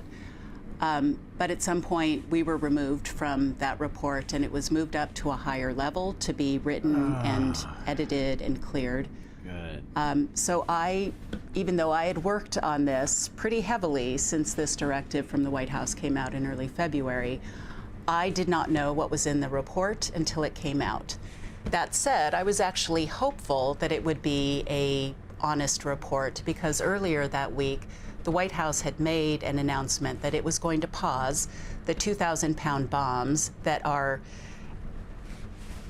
Right. Okay, hold on. Let's listen to her message for... have really caused... President Biden, which I think she says around here. Food is absolutely necessary, but anything that comes in now it's too little too late. And the reason we've come to this point is because of Israel's obstruction. And to see that written in a report, a joint report from the State Department and the Department of Defense to Congress is ludicrous. And I was just... Stacey, we just have 30 seconds. Your final message to President Biden. Do the right thing. Listen to your experts. Do the right thing. It is difficult, but it is necessary, because what we've done up to now has not worked for anyone. It doesn't help Israel. It doesn't help And what the is the people of right Gaza. thing in It this last undermines 10 our seconds? credibility. The right thing is to acknowledge Israel is blocking humanitarian assistance, and there are consequences of that. And the consequences affect our military sales. Stacey Gilbert, we thank you so much, former senior civil military advisor in the... Yep. Well, it's good to see people quitting their very privileged positions to protest in their own way against what's happening and the way that our government is dealing with, well, the U.S. government is dealing with it. It's just keep wondering if it's like she said, too little, too late. Are we going to just allow this to unfold until it's too late to reverse most of the effects of this? I mean, what is what's the plan? We keep talking about aid and doing nonsensical things, having those things fall flat on our face. People getting killed by airdrops, the aid pier splitting in half, and it's a completely fucked situation. Now let's talk about this breaking news. Well, breaking-ish. You probably already heard it, but no, this is too silly. This is too silly. Okay. Anyway, President Biden has set out a apparent new Israeli written proposal to end the war in Gaza, according to BBC. Now, I think that headline could use some editing, because doesn't really end the war, so to speak. I mean, it could, but you'll see in our analysis of this that it doesn't necessarily end the war. Now, one thing I would make you aware of is that this deal appears to be almost exactly the same as a deal which Israel turned down, I think, a month ago now, or something like that. But hey, supposedly it's on the table, and let's talk about this, because this is pretty big. For weeks now, there have been talks and anticipation around a ceasefire deal to end the conflict in Gaza. And for weeks, those talks and that anticipation has led to nothing. Could there be a breakthrough this evening? President Biden's been speaking in the last few hours, and he said Israel had submitted a comprehensive new proposal for a ceasefire to end its war with Hamas. The plan would involve the withdrawal of Israeli troops from populated areas of Gaza, as well as the release of Israeli hostages. The president said the proposal has been sent to the Palestinian side, and he urged Hamas to accept it. Let's have a listen to more of what the president had to say. For the past several months, my negotiators of foreign policy, intelligence community, and like have been relentlessly focused, not just on a ceasefire. Do we have a hope? What's it going to take? Well, here's the thing. This is why I am slightly hopeful about this, okay? The fact is that this deal is remarkably similar to a previous deal, which was brokered by, I believe, Egypt, and it was either Egypt or Qatar. It was the most, I think it was the most recent of the deals, which Hamas had accepted and had essentially been given to Israel, and which was then turned down by them. But if they're going to come back with the same deal, it does lead me to believe that Hamas may accept it. That would inevitably be fragile and temporary, but on a durable end of the war. That's been the focus, a durable end of this war. One that brings all the hostages home, ensures Israel's security, creates a better Israel's fucking secure, okay? day after in Gaza without Hamas in power, and sets the stage for a political settlement that provides a better future for Israelis and Palestinians alike. What does that mean? President Biden speaking earlier at the White House. Well, joining me now is our Middle East correspondent, Hugo Bachega. I feel like using the word settlement in this situation creates too much confusion.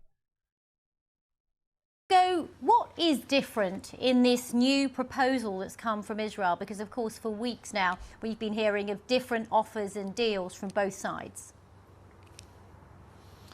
Yeah, Regina, so this proposal is very similar to a proposal that was put forward by Egypt, which has been acting as a mediator in these negotiations. So it is a three-phase proposal. The first phase is a 6-week ceasefire that would lead to the release of some of the hostages who are now being held in Gaza, and that it would see negotiations happen for a permanent ceasefire. So okay, that's not actually different from the previous deal. Hold on, we're going to move to this next one. I think this is where, actually, I'm trying to find where they have them written down. It's in a surprise announcement this evening. Hold on, BBC. Let me see. I saw, oh, here it is. Yes, this is the, all right, let's go to this. This is from BBC, where they actually, step by step,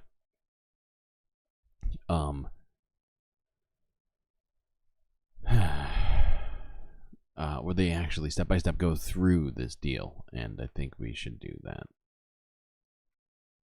Who wanted indefinite war must change their minds.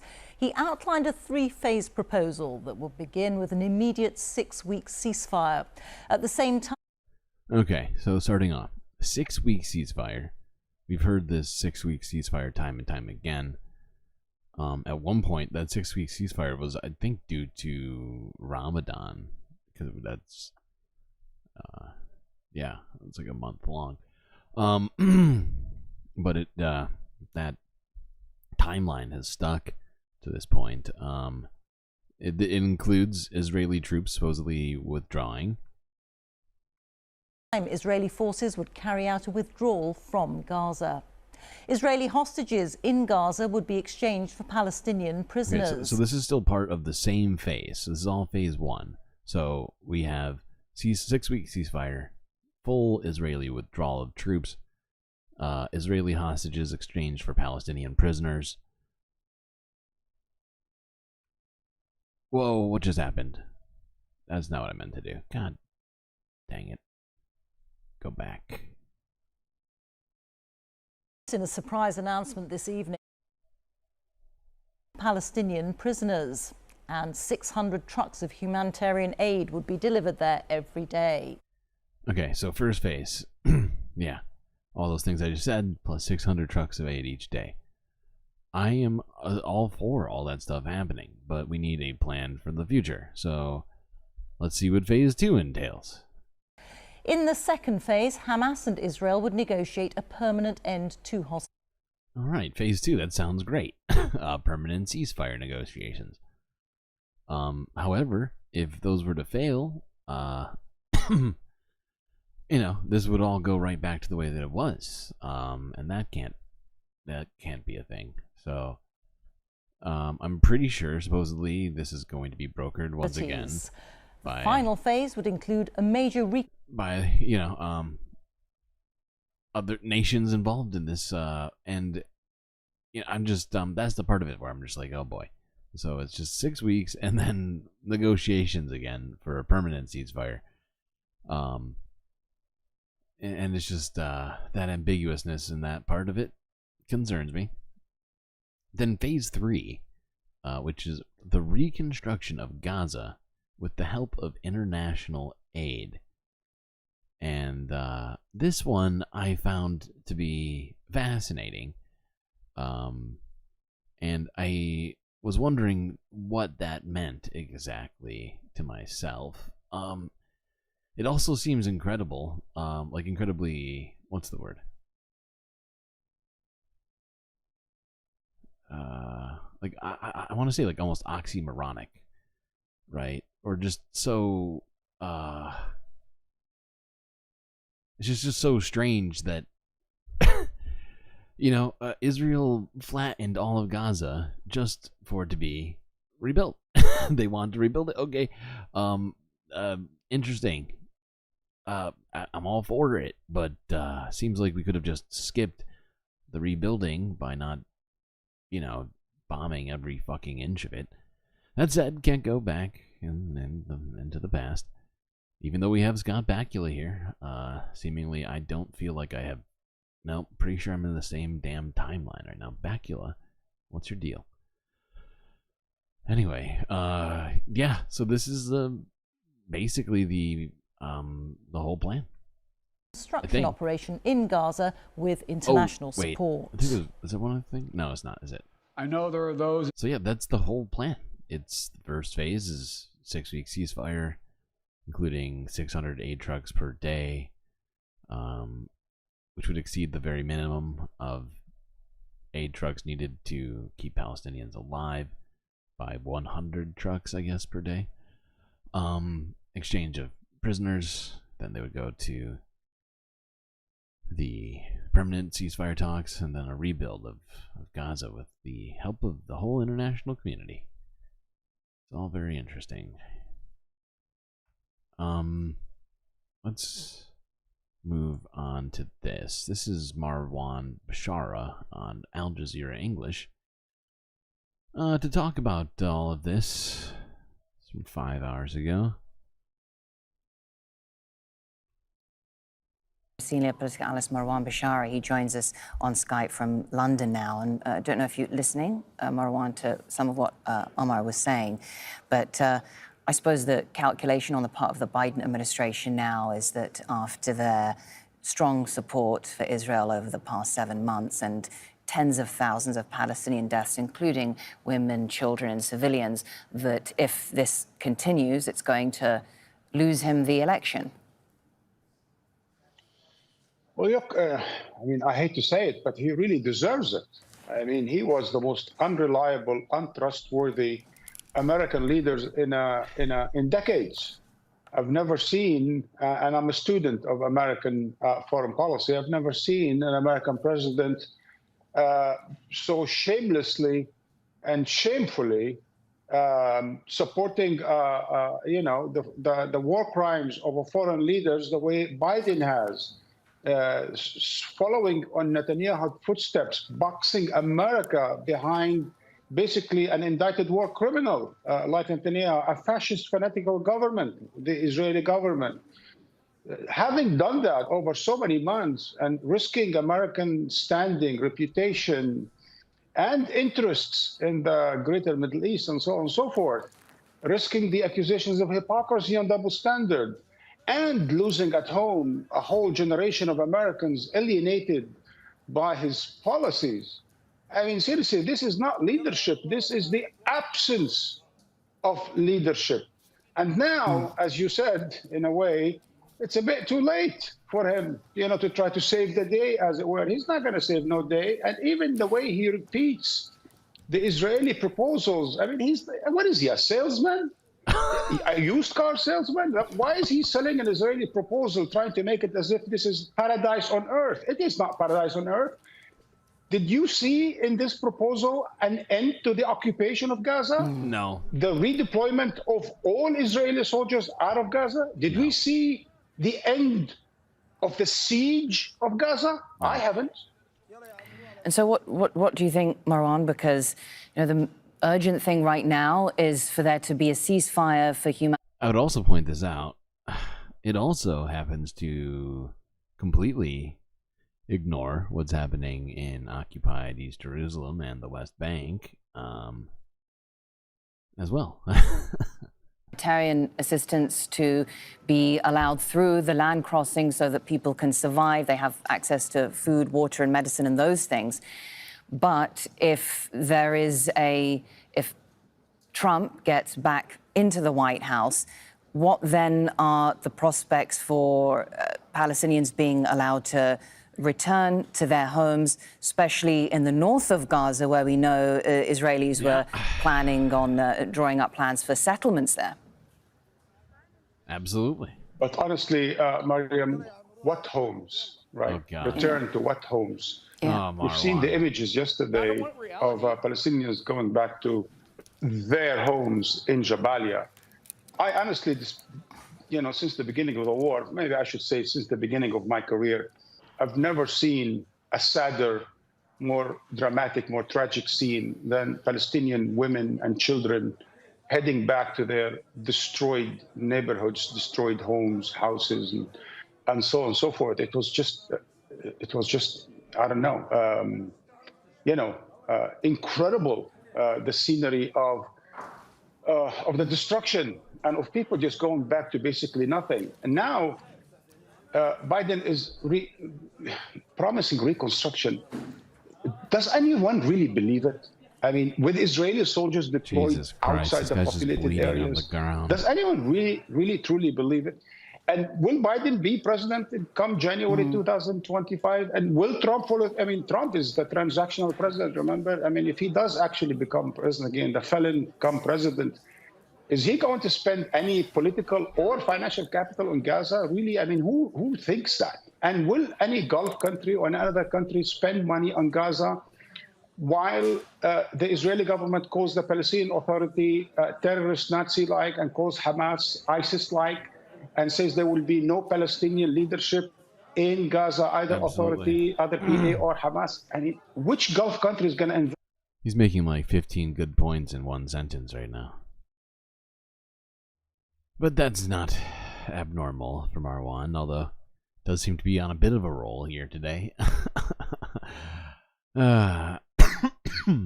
He is one of Al Jazeera's more what's the word? I don't know, based reporters, contributors, whatever his actual job is there. Okay, now. Oh shit. Oh god, how did we get this far? I didn't even warn you. That was our penultimate video. This is our final. We're already on our final video. Unbelievable. Unbelievable. How are we already at the last video? Alright, chat. Well, let's do it. This is also from Al Jazeera, where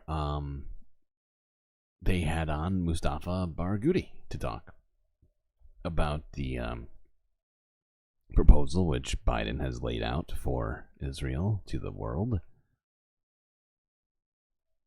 as Well, Mustafa Barghouti is Secretary General of the Palestinian National as Marwan said, like a used car salesman. Initiative. The former Palestinian information minister joins us live from Madrid on Skype. And some of the analysis we've heard so far suggests that the content of this agreement isn't too different from proposals that have been made before, including one agreement that was rejected by the Israelis. Is the real question now not necessarily how Hamas will respond, but what Netanyahu is going to do with this deal? Well, according to the American president, this is an Israeli plan, an Israeli offer. But what we still need to hear is that Netanyahu really accepts his own offer, if it is his offer. Yeah, it would be nice if Israel would actually come out and say it themselves. We are offering this, instead of getting Biden to do it for them. It feels very strange. So the most important point here is that Israel must be held accountable for what is declared as an Israeli plan. And I think that's what Hamas and other resistance movements should insist on, that there is a clear statement by Netanyahu that he is really approving or supporting this particular proposal. That's one point. The second point is that this declaration and this kind of details that we have heard clearly show that Israel and the United States of America are both admitting the failure of the Israeli war on Gaza, in the sense that it has failed in achieving all its goals. It has failed in imposing ethnic cleansing on Palestinian people in Gaza. It has failed to eradicate the Palestinian resistance. It has failed to bring back Israeli prisoners tried without to do all those things. Exchange deal. And that by itself will have a very big impact on Netanyahu and his future in the long run. Finally, the most important thing is that to make sure that Netanyahu will not play games again. The fact that Biden decided to declare by himself these points, and clearly he wouldn't have done so if if he didn't receive Israeli approval of it, is his way of besieging, in my opinion, Netanyahu and preventing him from maneuvering again. Everything you've just said about the failure of the war to achieve its objectives, I suppose could also be used as a pretext for Netanyahu to continue the war. Yeah, if you could, but you see, it's interesting what Biden said, that Israel is getting isolated completely at the worldwide. And that he said that the continuation of the war will not bring Israel anything else. It will not bring Israel victory. It will not bring Israel more than what they have on the table now. And so, in my opinion, Biden was pressuring Netanyahu to say to accept the reality, which is that it is impossible to achieve anything more. All that Israel has achieved is killing 46,000 Palestinian civilians, mainly. That's interesting. I wouldn't have considered it to be Biden pressuring, but that could possibly be it. I mean, this would be the first, seemingly only example of it, if that's the case, and if his framing of this is correct, it would seemingly meet that bar. Either way, I do hope something comes of this goddamn deal. We need peace in in Palestine, in the Middle East, and everywhere, and should probably get started on this shit. It's about time. Really is. All right. Well,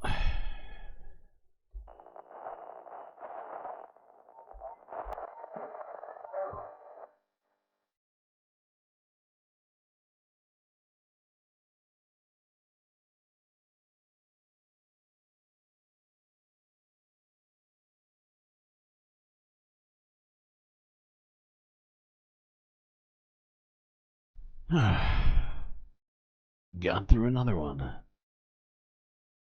Not sure how. But we did. Having each other, perhaps, maybe the culprit. Well, that's it for me. Till I see you next time. You stay classy, Galactic Stream Nation.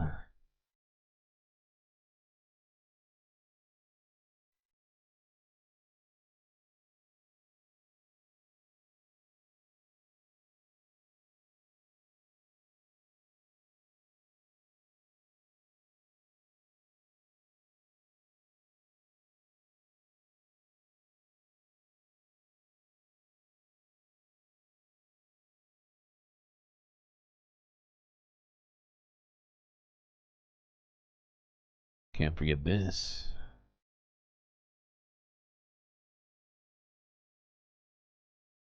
These are your galactic patrons.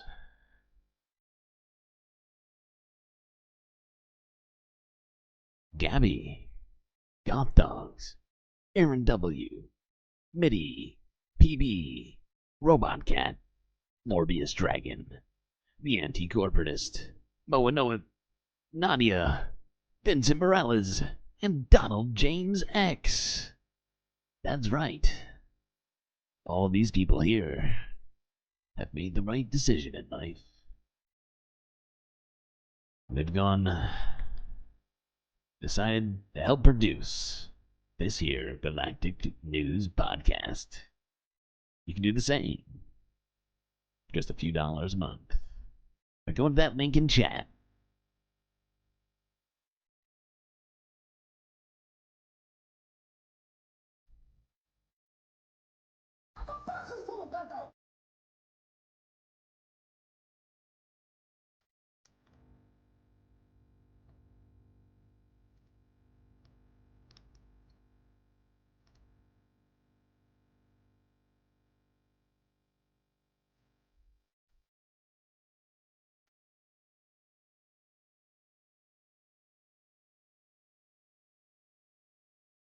Do you know what we're here for?